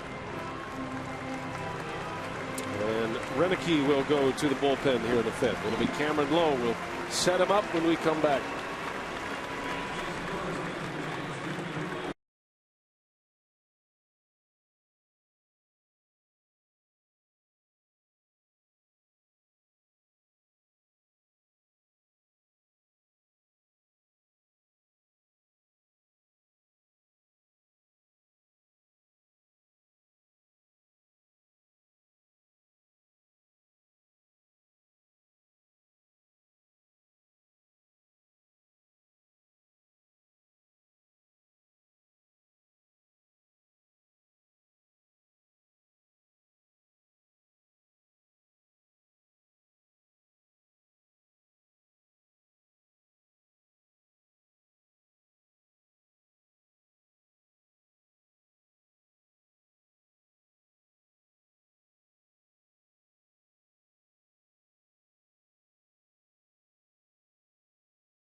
Yeah, of course I would have liked to have won both the games against the Cardinals.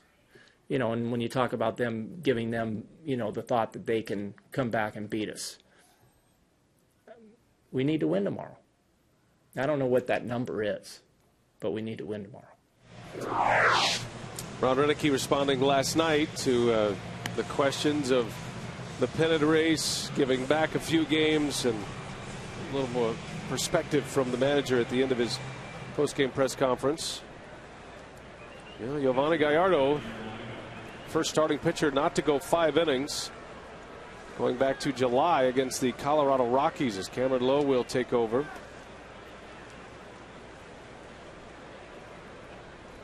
Well, 64th appearance for Cam Lowe. He's been throwing the baseball extremely well. He's got his work cut out for him to try and keep this red-hot Cardinals offense down. This guy's been swinging the bat well last couple of days. You know, back-to-back games with 8 runs. Nothing wrong with the offense for the Cardinals. And one of the best in the business, the best in the National League for sure. Yadier Molina had a double his last time up, 1 out of 2. It's been a big part of that surging offense for the Cardinals.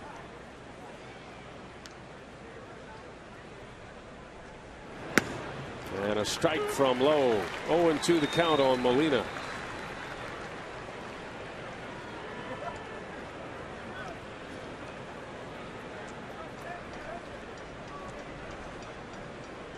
A Matt Holliday 2-run homer. All of the Cardinals' runs via the home run ball today. 2 solo shots, a grand slam by Pujols, and a 2-run homer from Holliday. Skips away from Lucroy. Schumacher on his way to second. Be a wild pitch.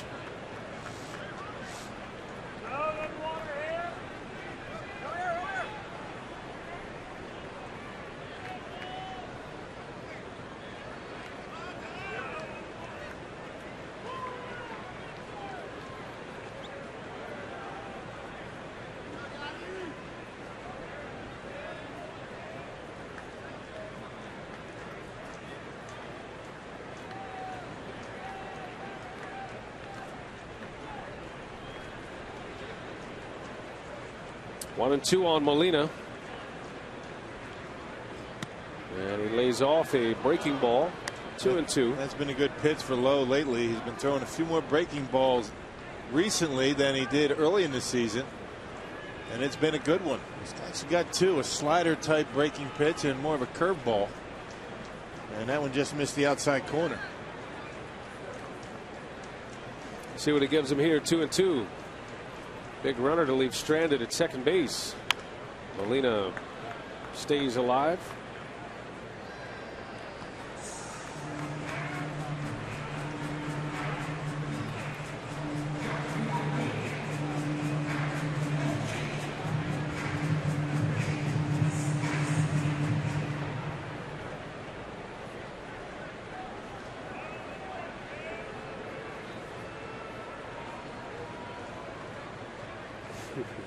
She says, honey, why'd you embarrass the whole family? Curveball strike. Cameron Lowe strikes out Molina. Has been using that pitch a lot lately. And a strikeout to end the inning. The Cardinals get a pair. Now the Brewers 5 down. As we head to the bottom of the 5th, Corey Hart will lead off. He homered his last time up.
And this copyrighted telecast is presented by authority of the Brewers and may not be reproduced or retransmitted in any form, and the accounts and descriptions of this game may not be disseminated without express written consent of the Milwaukee Brewers. Tough day on the mound once again for the Brew Crew. Yovani Gallardo gives up 8 runs in 4 1/3 today. He's out. Cameron Lowe finished off the 5th inning, and now to the bottom of the 5th with Corey Hart leading off. And it's Octavio Dotel still on the mound. Well, think about the swing from the bottom of the 4th to the top of the 5th. The Brewers sitting there with a tying run at the plate and just 1 out. La Russa goes to the bullpen. He brings on Dotel, who strikes out Lucroy and Gallardo. Hart off the end of the bat into shallow center. Jay got a late break, and he'll run it down for the out. 1 gone in the bottom of the 5th. Carsoup.com email the booth question from Peter. With the way Corey Hart is swinging the bat right now, where will Ricky Weeks hit when he comes back? I'm sure that Ron Renicky not too concerned about that right now. I find it difficult to take Corey out of that leadoff spot. He's got that good on-base percentage, and it's probably going to take Ricky a little bit of time to get back into the groove. That the minor league season is going to be over. There's really no place for Ricky to go on rehab. So maybe down in the order initially, but ultimately perhaps back in that 5th spot where he was before he got hurt. He has been missed sorely in that batting order. An all-star second baseman putting up another big home run season, Ricky Weeks. And that's really the key that you hit on, the fact that the minor league season ends next week, actually on the 5th of September. And so there will not be upper level minor league options. The Brewers will have their instructional league in place, and Ricky could certainly go down there and get some at bats, but not quite the same. Weeks' return being set back a little bit. That ankle injury, rolled his ankle a little over a month ago, and he is in the process of returning, but still having a hard time running right now. The explosion for Weeks has been the problem at this point with that ankle. There are too many tougher positions, that second base. When you have an ankle issue. Behind the plate, catching, that's going to be a big problem. But second base, turning the double play, and those types of things, very tough on those ankles, and it's going to be a while for Ricky. He's been swinging the bat pretty well, though. 2 quick outs for Dotel. Here is Ryan Braun.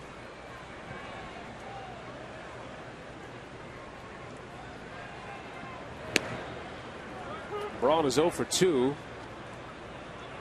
Bounced into a double play, and he struck out.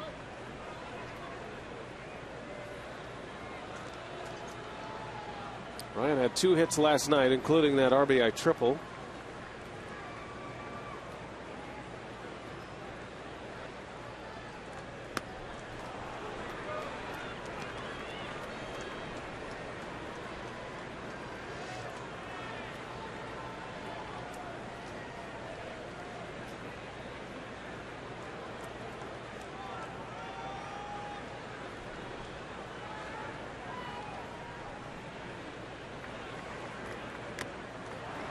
And Dotel strikes him out. So a 1-2-3 inning. Dotel has retired 5 straight with 3 strikeouts.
On the Prep Zone tab to watch up to 4 high school football games all at one time, live each week.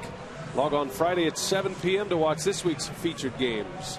Amherst and Stevens Point Pacelli, Oregon and Monona Grove. You got Broadhead Judah versus Bigfoot, and Ashwaubenon and Green Bay Southwest, all at 7 p.m. on the Prep Zone.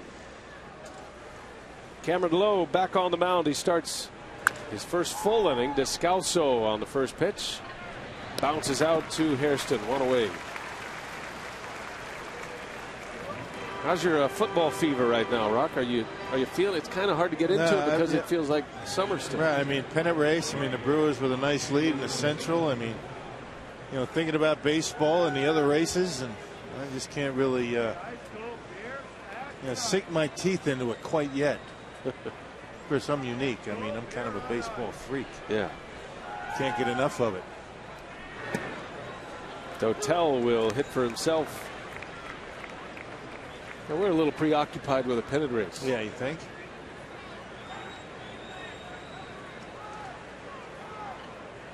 But high school football, huge here in Wisconsin. A lot of people are certainly into it.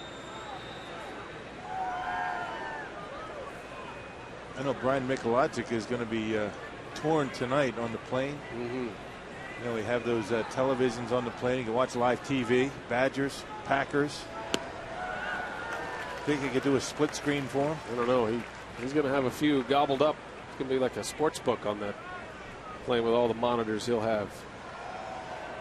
I'm anxious to see the Badgers tonight. Check them out. See how they're looking.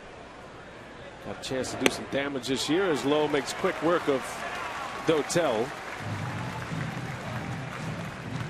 2 outs in the inning. And speaking of baseball, catch all the action of the Major League Baseball postseason this year on Fox and TBS.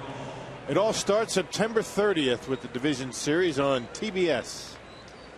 Now that's what we're looking forward to. Yes, sir. American League will begin on Friday, the 2 American League Division Series games.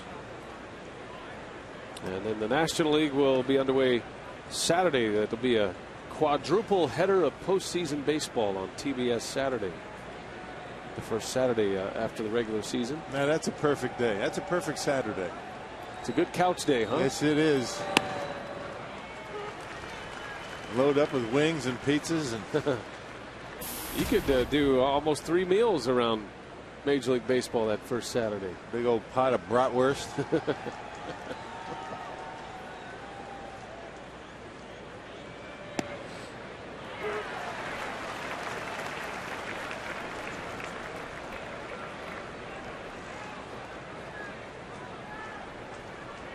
Speaking of the racing sausages,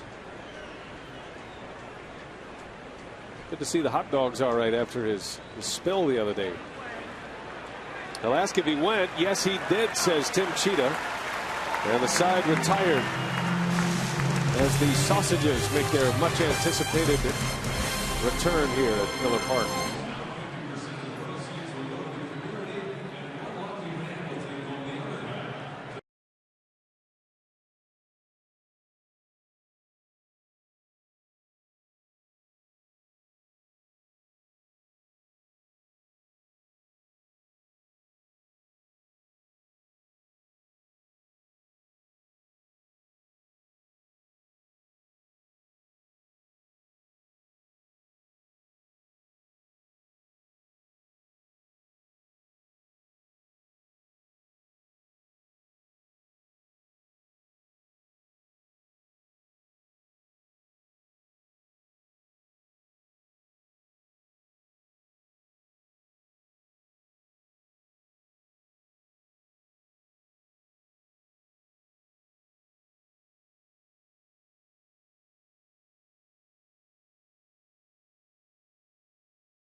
By Airtran. Go, there's nothing stopping you. And by the Miller Lite Vortex bottle. Taste greatness. Roof is open, sun is out. Cardinals with an 8-3 lead, but everybody enjoys the Clements famous racing sausages. Got around that Prince Fielder pylon. You notice the bratwurst is doing much better. Brat was very disappointing early in the year, but starting to come around a little bit. Now you challenged him in our little our barbecue, our Clement grill. Treacherous footing this week. Both the hot dog and Ryan Braun going down. Ryan's going to appreciate that. That wasn't me, Ryan. The Clement folks had a big tailgate out at the Sausage House last night. A bunch of friends out. Carla, Roger Clement, Jack Belkey, Dan Lipke was in last night.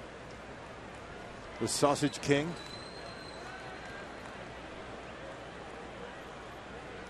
Did you attend that function, or are you just reporting? I wasn't invited. Oh, okay. I find that hard to believe. I found out about it, after the game started. Because if Mr. Lipke didn't have the moniker Sausage King, that would certainly apply to you, at least publicly. I think they realize that, those things happen around the time we have our pregame shows and getting ready for the game. So they're very respectful of our time up there. That's nice. And we're very busy before and after the games.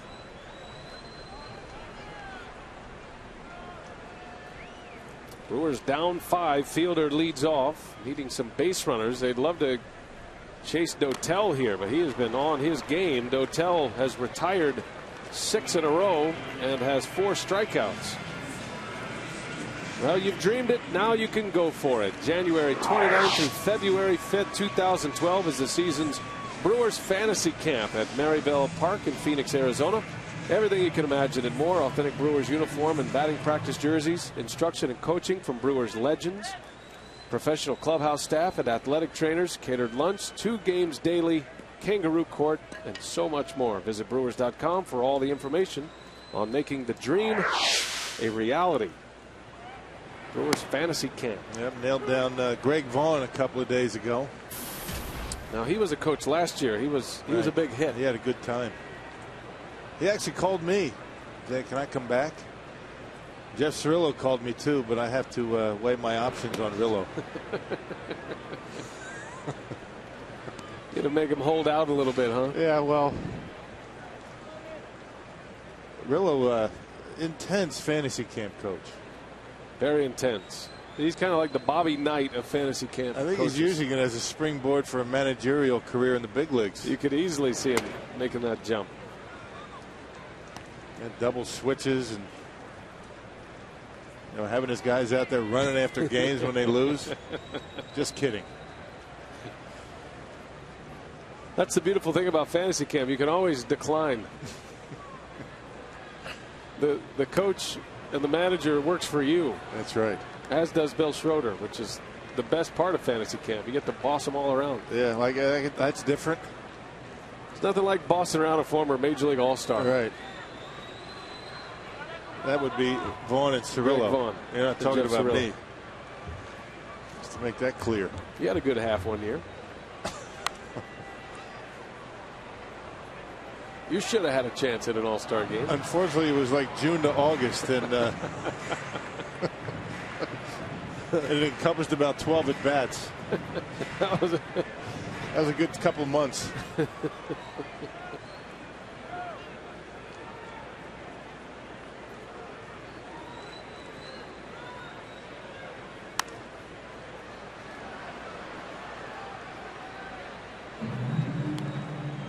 Casey McGee 2-2 in the count. Brewers need base runners. Cardinals have had a steady attack offensively. Got 2 in the first, a grand slam from Pujols in the third, 2 more in the 5th. At one point, the Brewers had the tying run at the plate twice. But you got to give Tony La Russa some credit here. He pushed the right button with Octavio Dotel.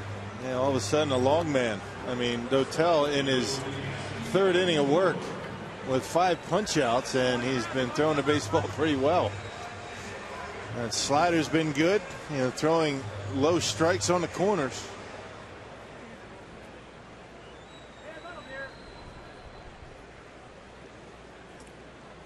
Dotel started his season with the Blue Jays.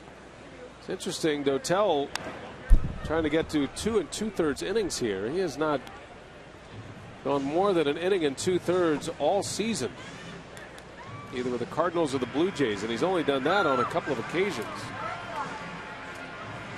And yet he is picking them up and putting them down. He has 3 consecutive strikeouts. He's faced 7 batters, 5 strikeouts total. As Betancourt singles to left, a base hit.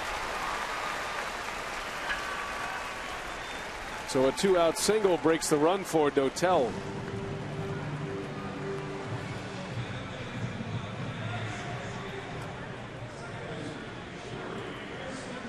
Well, you wonder how much Dotel has left in the tank. I don't remember ever seeing Dotel pitch this many innings. Still has good velocity, but sometimes it's the location that suffers when you're out there a little bit longer than you're used to. Last time Dotel threw more than an inning, a single inning, he went an inning and 2/3 against the Rockies 3 weeks ago. A strike to Hairston.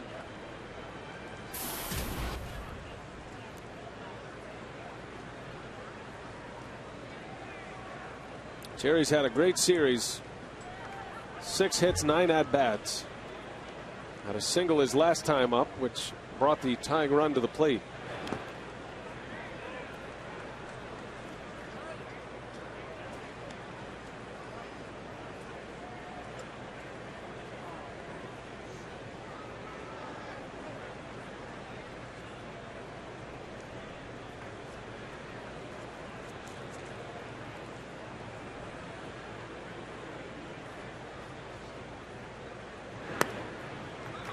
Two balls and a strike.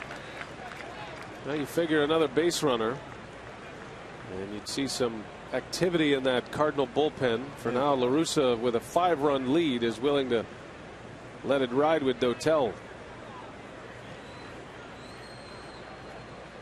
Lucroy on deck. 2 outs in the inning. And there's ball 3. 3-1 on Hairston. Frankie De La Cruz getting ready for the Brewers. Yeah, uncharted territory for Dotel. I'm not sure what he was doing over in Toronto, but don't ever remember having Dotel in a game against Milwaukee. You know, for 3 innings. Last time Dotel pitched more than 2 innings, he went 2 1/3 back in 2008, September of 08. It's the first time he appeared in the 4th inning, as early as the 4th inning, since 2001 in this game. 3 balls and a strike, and Hairston taking all the way, takes strike 2.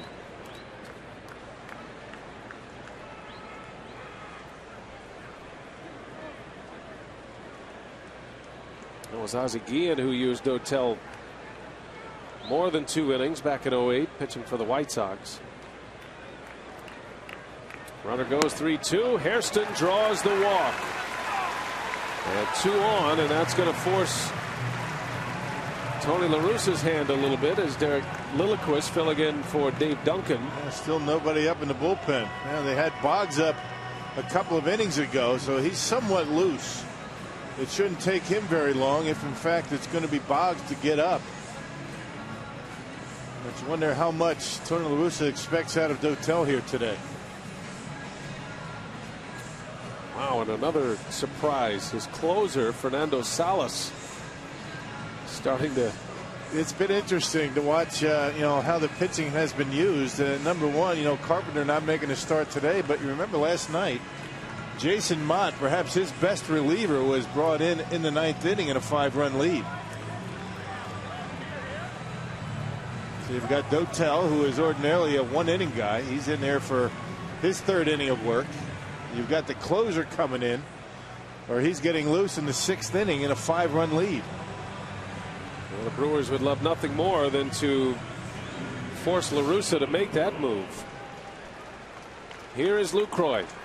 That Holiday home run in the 5th inning is the one that hurts right now. Put the Cardinals back up 5 runs. And a breaking ball, a curveball in there for a strike. Lucroy homered in the 3rd, but then Dotel came on in the 4th inning with Lucroy representing the tying run. And he struck him out.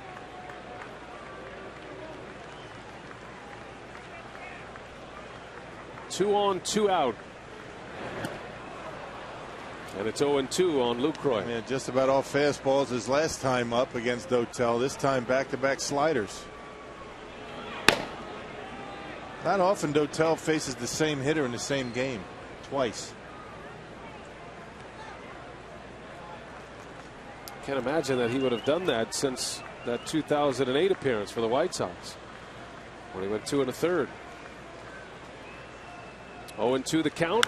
Lucroy serves it right field. Right there is Lance Berkman, and the Brewers strand a pair. Dotel gets through it. 2 2/3 scoreless.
To the Cardinals so far, they have hit a ton of home runs in this ball game. 4 as a matter of fact, and all 8 of their runs being delivered by the home run ball.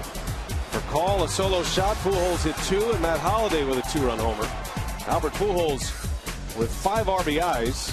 That solo homer in the Grand Slam today has 3 hits in this game. And there is the story. 8-3 St. Louis. They are trying to sweep the Brewers at Miller Park. It would be the first time the Brewers have been swept at this ballpark all season. Matter of fact, the Brewers have only lost 2 in a row here at Miller Park twice. They're on a current 2-game losing streak. Then you got to go back to July 4th and 5th against the Diamondbacks. Cameron Lowe back on the mound. He's gone 3 1/3 so far. He faces John Jay to lead off the 7th inning. It'll be Jay, Pujols, and Holliday coming up.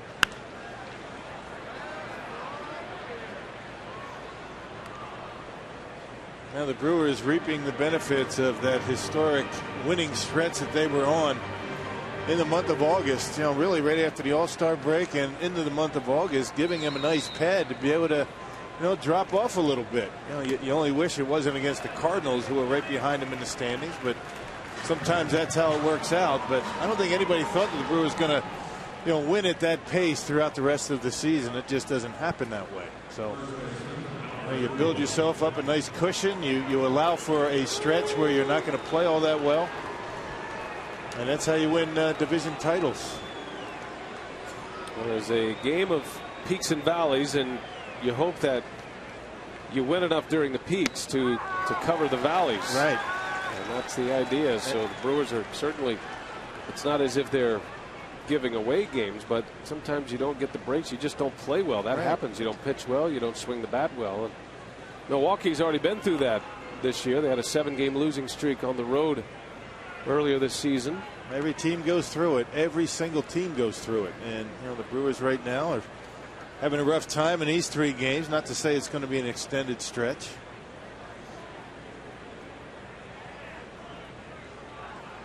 Pujols has been a tough hitter today. 3 hits, 2 homers.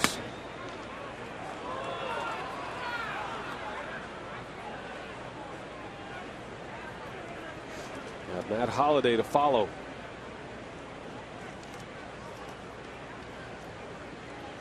Pujols now with 84 runs batted in. And a big swing and a miss. Remember, Pujols, I think he had a little something going on in his back. He had Yadier Molina actually pop his back in the dugout. Got a little wince after that swing. 1-2 pitch. Sinker ball fouled away.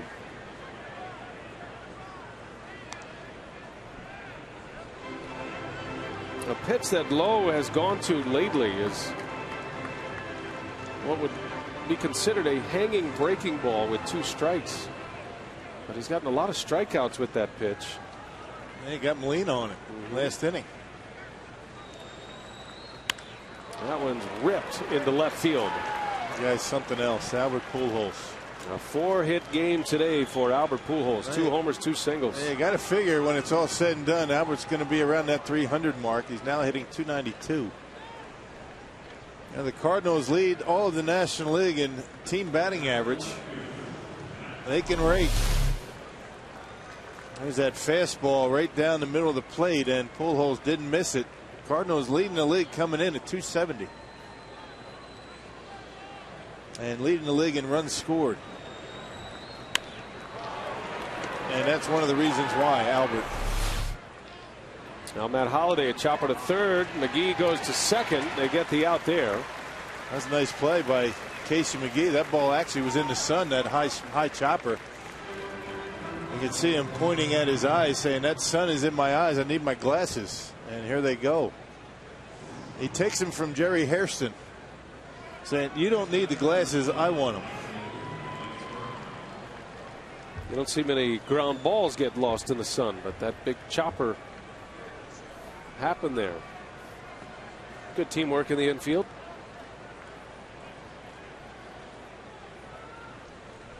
So 2 outs. Holliday is retired, reaches on a fielder's choice. Should say Pujols retired. And now Lance Berkman, who has struck out 3 times. Giovanni Gallardo went 4 to third today, 9 hits, 8 runs, struck out 8.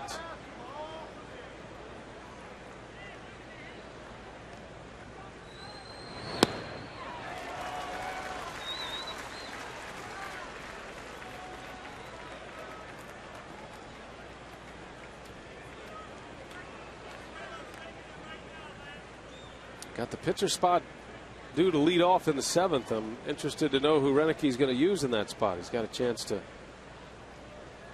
maybe use one of the young kids just up from AAA. We might have another major league debut. Taylor Green with a base hit, his first major league at bat last night on a changeup with 2 strikes. I was excited about that last night before the ball game, getting all the congratulations. A day he will never forget. Well, it's perhaps Logan Schaefer's turn today.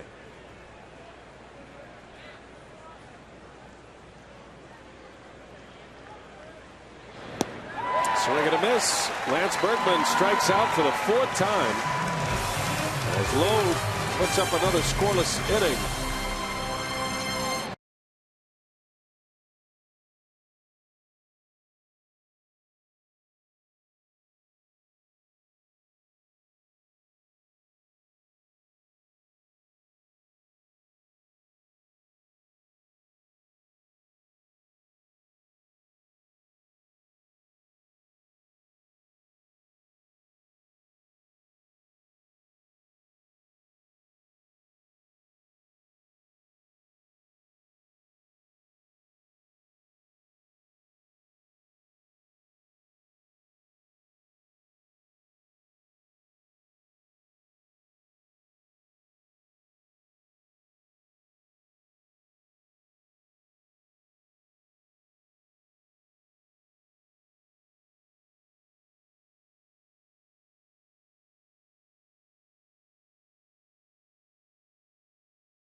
Brewers Live post game. It's certainly plenty of time left for the Brewers here, but Davey, they're going through something they haven't for some time now. They were really on historic portions, as BA and Rock were talking about a few minutes ago. Well, that's right, and we all agree. I mean, they just couldn't continue to play that way and be that hot. So the thing about it now, they've had a few little hiccups in this series. They can maybe still come back in this ball game, but the thing, they have to regroup.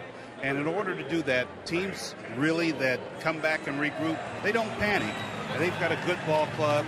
They got a couple of young guys. The veterans going to keep these guys from panicking, and they'll be just fine. All right, it'll be interesting to say what is said in the clubhouse afterwards. Win or lose, we will have it on Brewers Live. Post-game coming up after the game, Brian.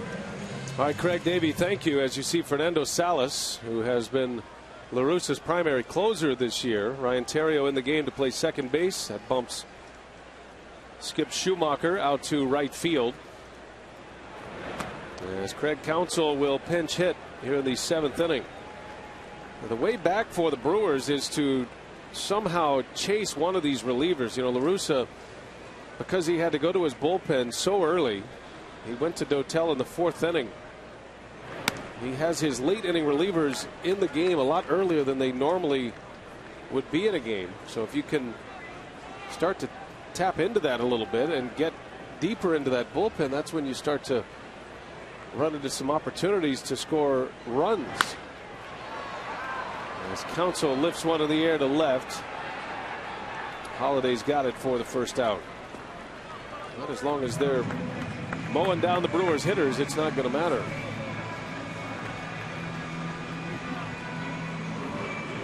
Seventh inning is not what Salas has been doing normally for the Cardinals. It's 22 saves this season.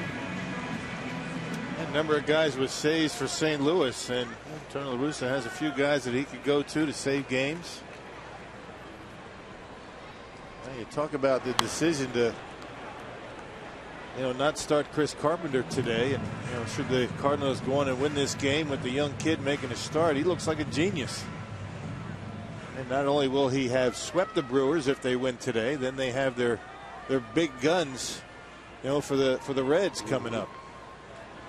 Yeah, Carpenter's a guy that can reset your bullpen because he's a guy that can go deep into ball games and can go all the way to the finish line. Carpenter will have the Reds tomorrow. And the Cardinals have 8 different pitchers with saves this year. Salas with 23 of them. Salas got a save here on Tuesday night in that 2-1 game. Foul ball, just missed the bag at third.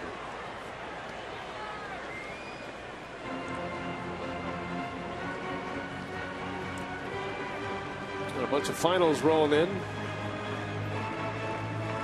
Saw where Brett Laurie hit a game-winning home run for the Blue Jays, an 8th inning 2-run homer. Laurie has now hit 7 homers in the big leagues. He's only been up there about a month right now. He was the player traded from the Brewers to the Blue Jays for Sean Markham. Well, he has burst onto the scene for the Toronto Blue Jays. Toronto beat Baltimore today 8-6. Royals defeated the Tigers in a slugfest at Comerica, 11-8 the final score. Tigers still sitting in the top spot in the American League Central. Detroit starting play today a 5.5 game lead. It will remain that way because the Oakland Athletics shut out the Indians 7-0 the final. So Detroit hangs on to their 5.5 game lead.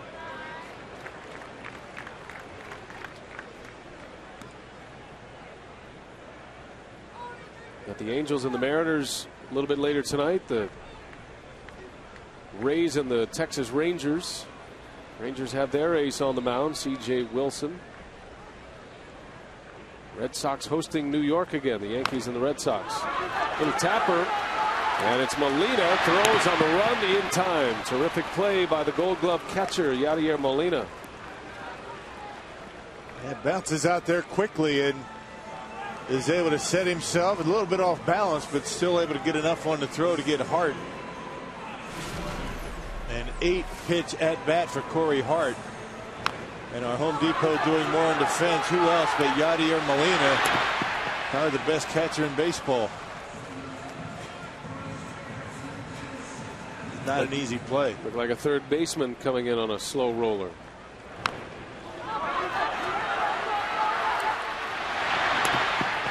So 2 men are out here in the 7th inning, and it's Nyjer Morgan. You know what makes that play tough? Kind of a day game after a night game. He's called all 3 games in the series, and sometimes the legs can feel a little bit heavy when you're catching as much as Molina. His 117th game today. Jeff Nelson heard something in that Cardinal dugout, and he's marking.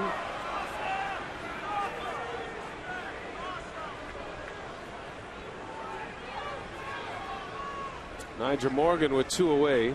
Not sure what was said there or who it came from. Probably something about the strike all or lack thereof. The pitch probably somebody in the dugout thought it was a strike.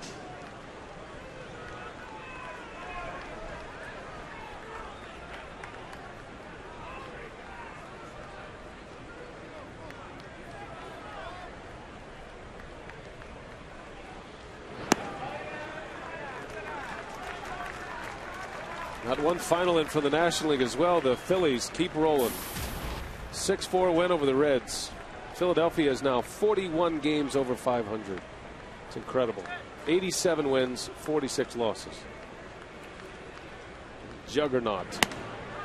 Vance Worley got the win today, Rock. He's now 10-1 as Morgan draws the walk. And there's a base runner for Ryan Braun. And all of that winning for the Phillies, they only have a 7.5 game lead over the Atlanta Braves. So when you come in with an 8.5 game lead as you enter September, you have to feel pretty good. A loss today at 7.5. That's still a pretty good size lead. But you got to start winning games. That's the largest lead in any division in baseball. The Braves play later tonight. They have 1 fewer win than the Brewers, 1 fewer loss. They host the Nationals tonight. Braun pops it up. John Jay makes the catch, and the inning is over. We go to the 8th. All Cardinals so far, 8-3.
Pour throughout the game. Otherwise, first pitch temperature just shy of that 90-degree mark, and it's looking steamy with light winds coming in from the east-southeast.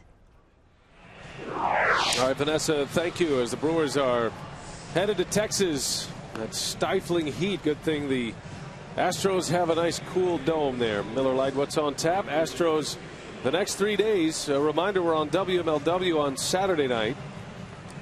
And the final game of that series against Wandy Rodriguez on Sunday. The pitching rotation for the Brewers for the Astros series reads like this. You've got Greinke on the mound on Friday, tomorrow, and then Chris Narveson back in the starting rotation Saturday. Sean Markham will pitch Sunday.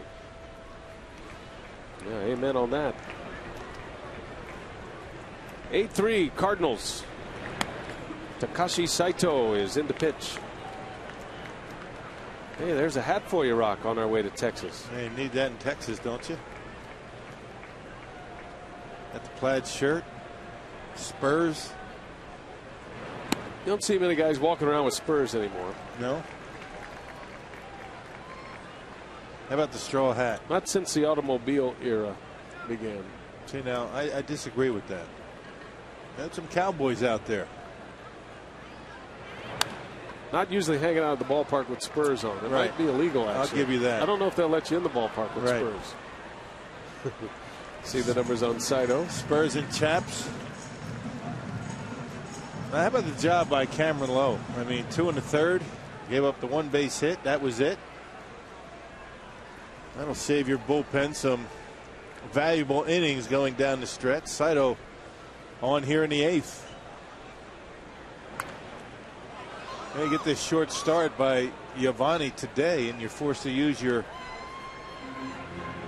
part of the bullpen that ordinarily Ron Renneke likes to save for wins or when you're ahead. Not to say that they've lost this game, but very rarely do you see Takashi Saito in a game where the Brewers are trailing.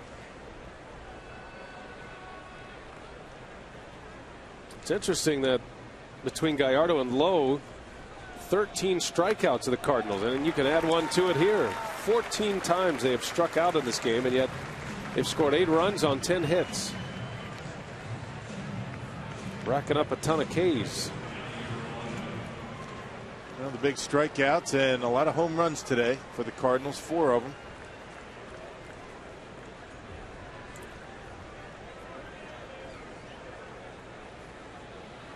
Saito's been pitching well since coming back from a couple of different injuries. An oblique injury, had a hamstring problem as well. Spent most of the first half on the disabled list. But you figure his arm is fresh for the stretch run. He and LaTroy Hawkins.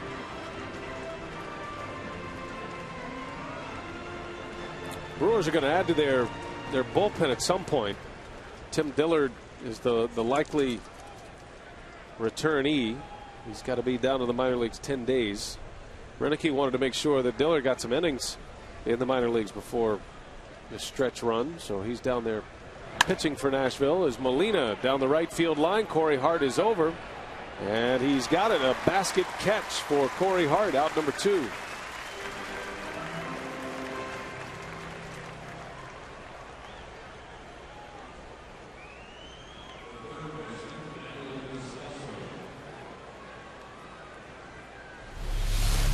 Tell you, Corey doing a nice job. He was playing rather deep, shading a little bit on the line, able to make that catch right on that right field line. But that's a classic swing by Molina.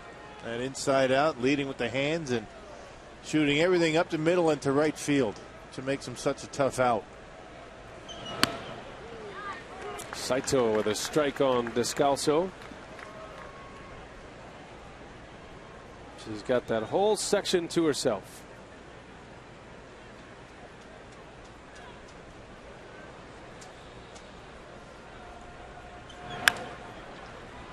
Jerry Hairston will make the play on Descalso. Saito a scoreless 8th. Bottom of the 8th coming up.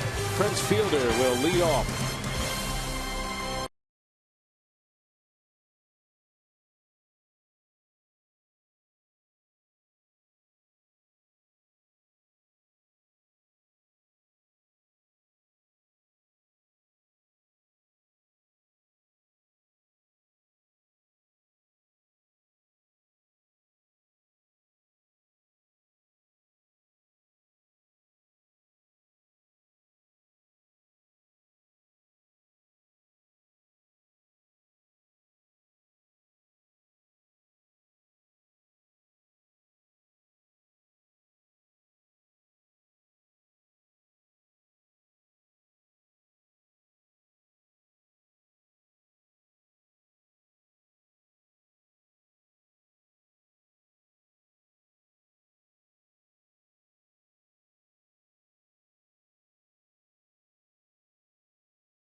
with the Brewers.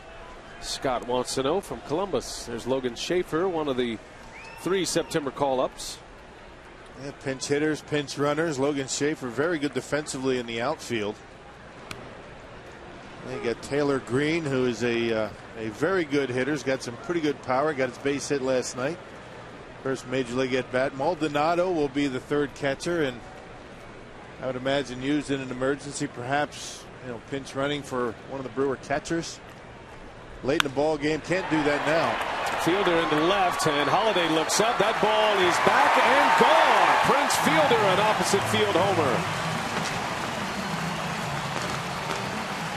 So Prince with number 30. And a milestone. He becomes the first in franchise history to have 5 seasons of 30 or more home runs, 5 consecutive seasons. And it is 8-4 St. Louis. Yeah, you would think Prince would have allowed me to finish answering that question before going deep. But good to see Prince going to the opposite field. That's where he makes his money, and he's had a rough homestand, but taking that ball to the opposite field, and Matt Holiday just turns around and watches it fly. Got to get Prince Fielder hot again. Maybe that'll do it. La Russa sticking with Salas. This is his 2nd inning of work. He squeezed 2 2/3 out of Octavio Dotel. Brewers back within grand slam range here in the bottom of the 8th. Casey McGee at the plate, presented by Wendy's. Doubled in the 2nd, had a walk in the 4th, and was a strikeout victim in the 6th. 1 for 2.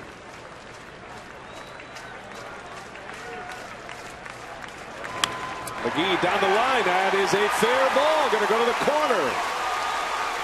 And it'll be extra bases again for McGee, his 2nd double.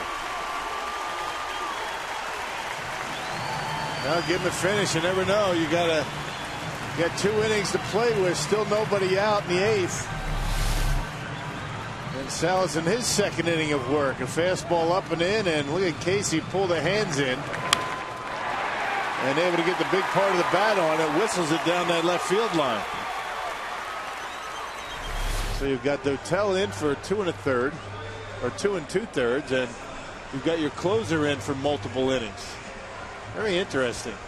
And while La Russa has been using Salas as his primary closer, he does not admit that he has a closer, which is why Salas entered this game in the 7th inning.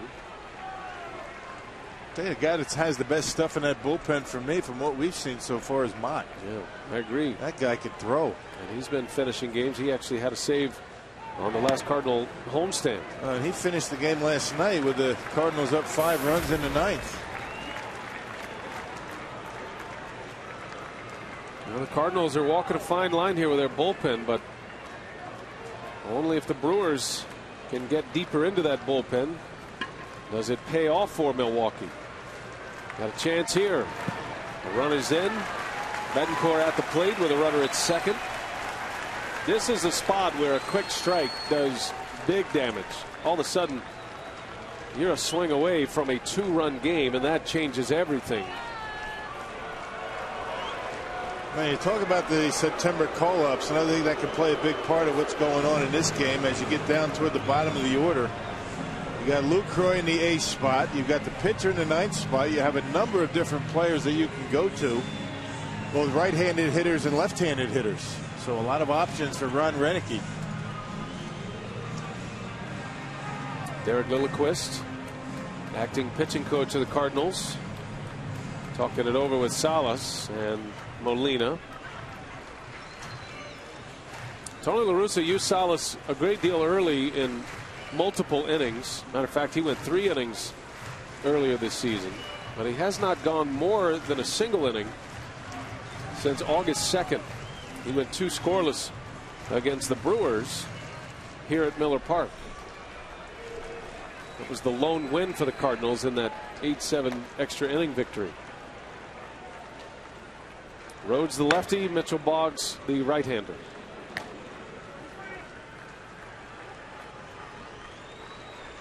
Down 4. Betancourt at the plate. and a hitter's count at 2-0. Fielder homered, McGee doubled to start this inning. Betancourt gets under it, just missed it. Yes, he did just miss it.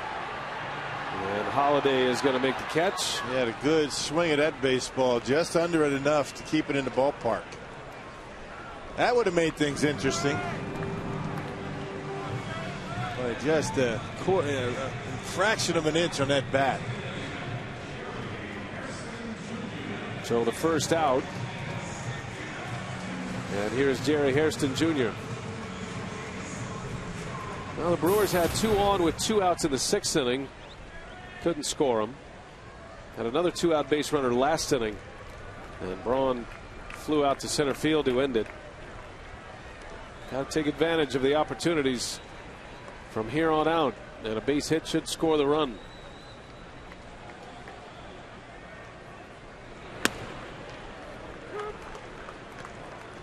Salas does not have overpowering stuff, but has terrific command. A good breaking ball. I mean, that's his bread and butter. That's his out pitch. Had a blown save against the Dodgers a couple of weeks ago. Hasn't given up a run since in 3 innings of work. Now 4 innings of work if you add today's appearance.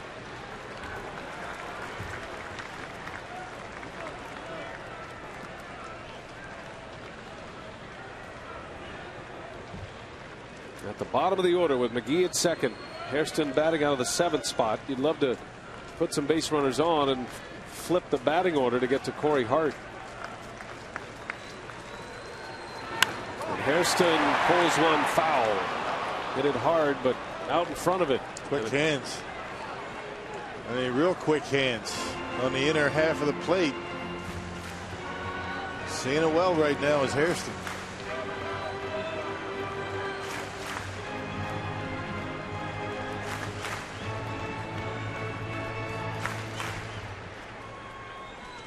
Hairston with a single and a walk in this game. He's 1 for 2.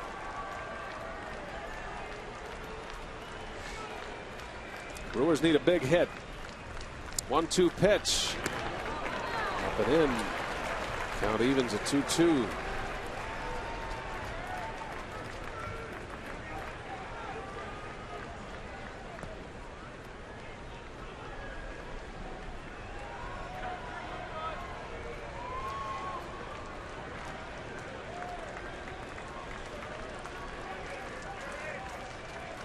A run is in on a Fielder homer. Prince belting his 30th homer of the season. And a swing and a miss. Hairston strikes out, and there is out number 2. That's a big out for Fernando Salas. You have 92 up in the zone, and tough to get on top of. You're protecting the plate. Right on the outside corner, up and away. Good 2-strike pitch, and Hairston not able to get a piece of it.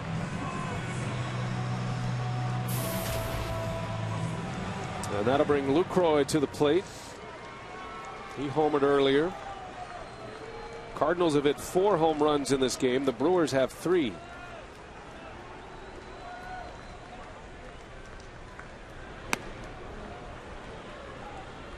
The big blow in this game, the Albert Pujols grand slam in the 3rd inning.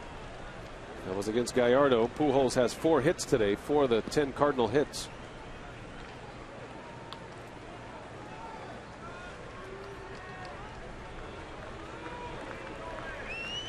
Casey McGee still at second base. 0-2 the count on Lucroy.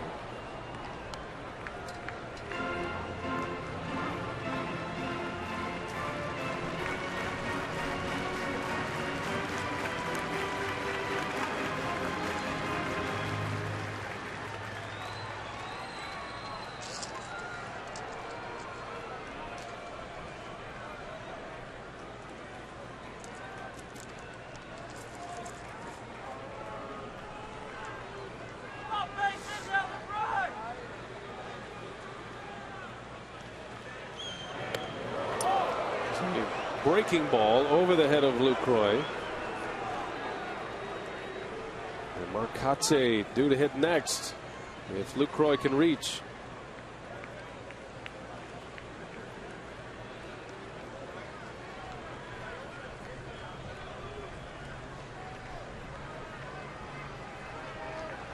See what he does with him here. 1 ball, 2 strikes. McGee at second, and Lucroy into right. This should end the inning as Schumacher is over, and he's got it. And the Brewers strand a runner at second. They get a run, and it's 8-4 St. Louis.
Today's game being produced by Chris Withers, directed by Michael Odino.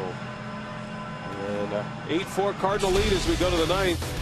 Albert Pujols at this point, our Menards player of the game.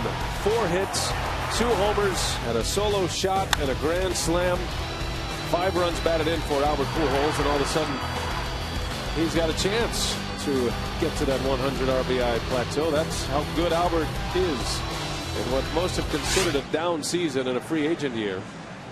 Pujols now sitting at 34 homers and 84 runs batted in. Yeah, I mean, you have big days like this, and it all makes everything possible for a guy like Albert Pujols. But you know, that's the second 4-hit game for Albert against the Brewers in the last 4. Last game in St. Louis, he was 4 for 4 against Milwaukee. He's had 5 4-hit games this year. Frankie De La Cruz is on the mound for Milwaukee to try to close out the Cardinals here in the 9th, and then the Brewers will send up a pinch hitter and then the top of the order in the bottom of the 9th inning. De La Cruz trying to keep it to a 4-run deficit. Ryan Theriot batting for the first time. Came in on a double switch. Tony La Russa got 2 2/3 out of Octavio Dotel. Got 2 innings out of Fernando Salas. And only 1 run allowed in those 4 2/3 innings for those 2. Uni B with a high throw, but fielder makes the play for out number 1. De La Cruz has done a nice job. He did a terrific job yesterday. Yep, 3 up, 3 down, 9th inning for De La Cruz, and he certainly has done everything that has been expected of him, and maybe more. There were stretches where he had a tough time finding innings. Actually pitched 2 perfect innings last night. Yeah, he retired 6 in a row.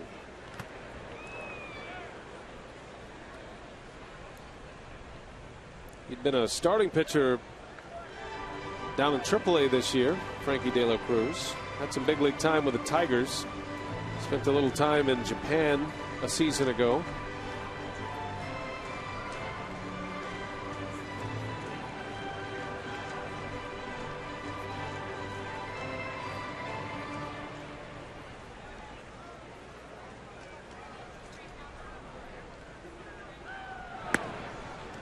For call, takes a strike. For call started this game just like he did yesterday with a home run.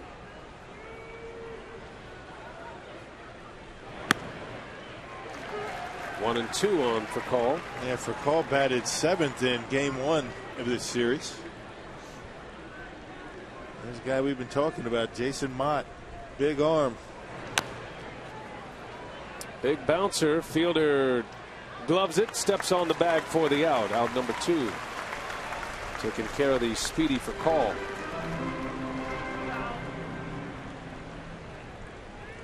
And De La Cruz has retired the first 2. He'll face John Jay.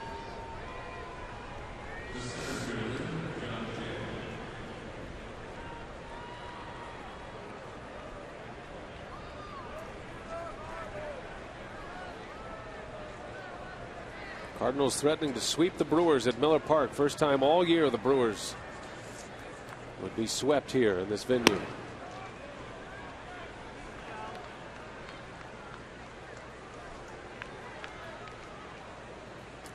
Last time the Brewers were swept at home, you got to go back to August of last year. That was against the Dodgers. John Jay sends Braun back a few steps. And a 1-2-3 inning for De La Cruz. Here we go, bottom of the 9th. See if the Brewers have some more Miller Park magic in them today.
Wrapping it up here at Miller Park on a Thursday afternoon turned evening here. A 3 o'clock start. And the Brewers trying to come up off the deck to salvage one. Yes, we're headed to Texas. He might be going with us. Brewers start a series with the Astros tomorrow. Zach Greinke will be on the mound tomorrow night. Jason Mott is on the mound right now. Hard throwing right-hander who is trying to polish this one off for St. Louis. He'll have Mark Kotsay to deal with, the pinch hitter, and then to the top of the order, Corey Hart, followed by Nigel Morgan. 8-4 St. Louis.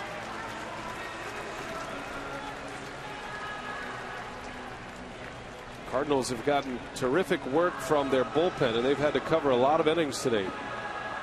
Octavio Dotel, Fernando Salas. Dotel went 2 2/3, no runs. Salas 2 innings, just 1 run. That fielder home run. Brewers need base runners. Kotsay takes a strike.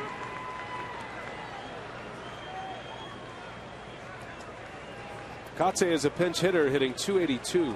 He's 9 for 32 with 5 RBIs this year.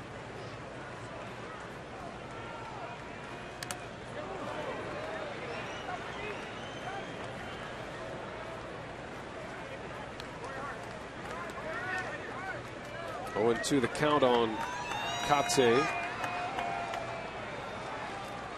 Kotsay's wondering if he swung or was it a foul ball.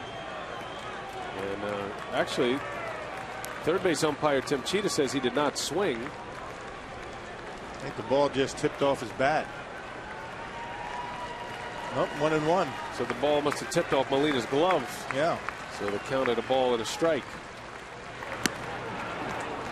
Now it's 1-2. Mott is starting to emerge as the Cardinal closer. You could see that move. It's not that Salas isn't pitching well. He does have did have a couple of blown saves in August. Salas has been good for him, but Mott has the closer kind of stuff. And it appears that he has tamed his control problems, which plagued him earlier in his career when he first arrived to the big leagues in 08. And he's got a slider, a breaking pitch that he can get around 90 miles an hour. You don't see that very often. The fastball upper 90s. We've seen him get up as high as 98 with his fastball against Milwaukee. That's a lazy fly ball to left. And there is out number 1.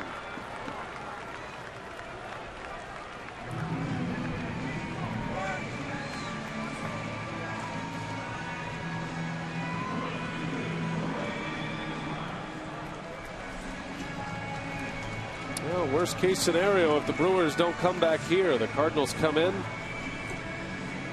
take 3 in a row. Something the Brewers are trying to avoid. Brewers swept the Cardinals here at Miller Park earlier this year. They took 2 out of 3 in St. Louis. That's hard. Little flare. That's going to fall. A base hit. And there's a base runner for Milwaukee here in the ninth. You got the red guys coming up.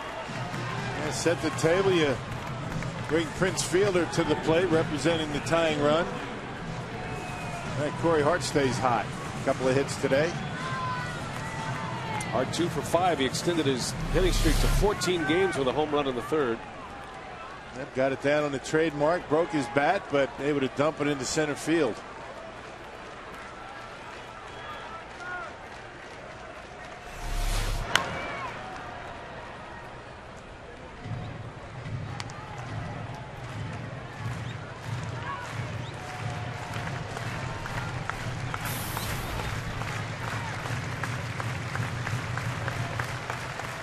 Nigel Morgan, a single and a walk today. He's 1 for 3.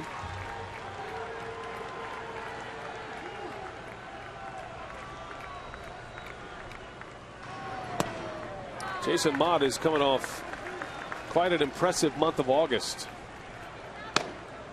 As you see Arthur Rhodes preparing for Fielder perhaps. Jason Mott with the entire month of August without giving up an earned run. And he gave up just 3 hits the entire month. Picked up his first save. Yeah, he's got good stuff. I mean, he really does. You mentioned it. He has closer stuff. It's just a matter of whether he's going to be able to throw enough strikes, and it seems like he's been able to do that.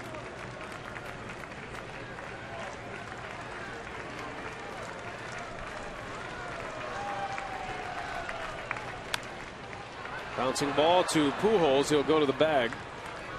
And there is the second out of the inning.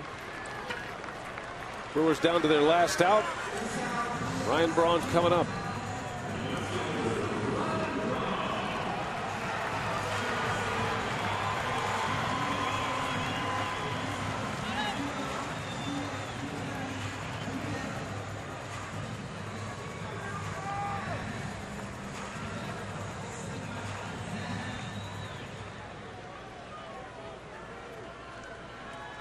Cardinals will have 25 games remaining after this game. Brewers with 24 left.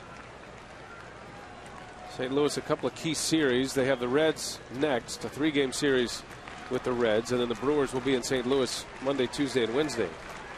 Cardinals have to go to Philadelphia for 4, and they host the Atlanta Braves, part of that group in the final month of the season.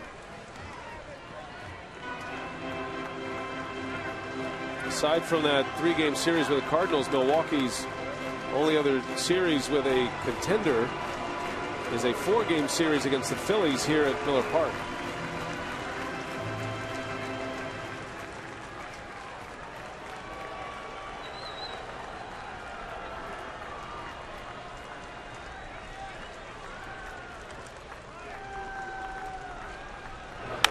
Braun, a flare. That's going to fall for a base hit. Corey Hart will be held at third. So a base hit for Braun.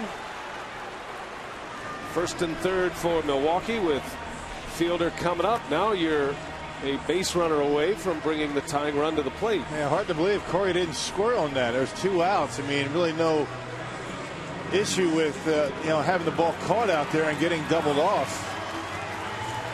Eddie Cedar holding him up. I guess you don't want to be making an out at home plate, but I don't even think they would have thrown home.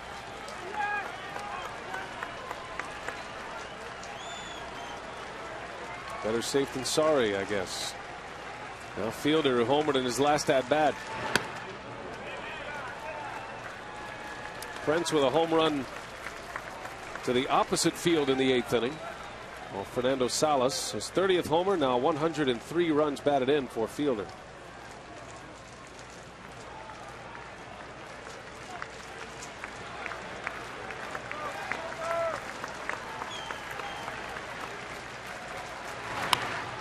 Fielder right into the shift, and that's the ball game, and the St. Louis Cardinals have swept the Brewers.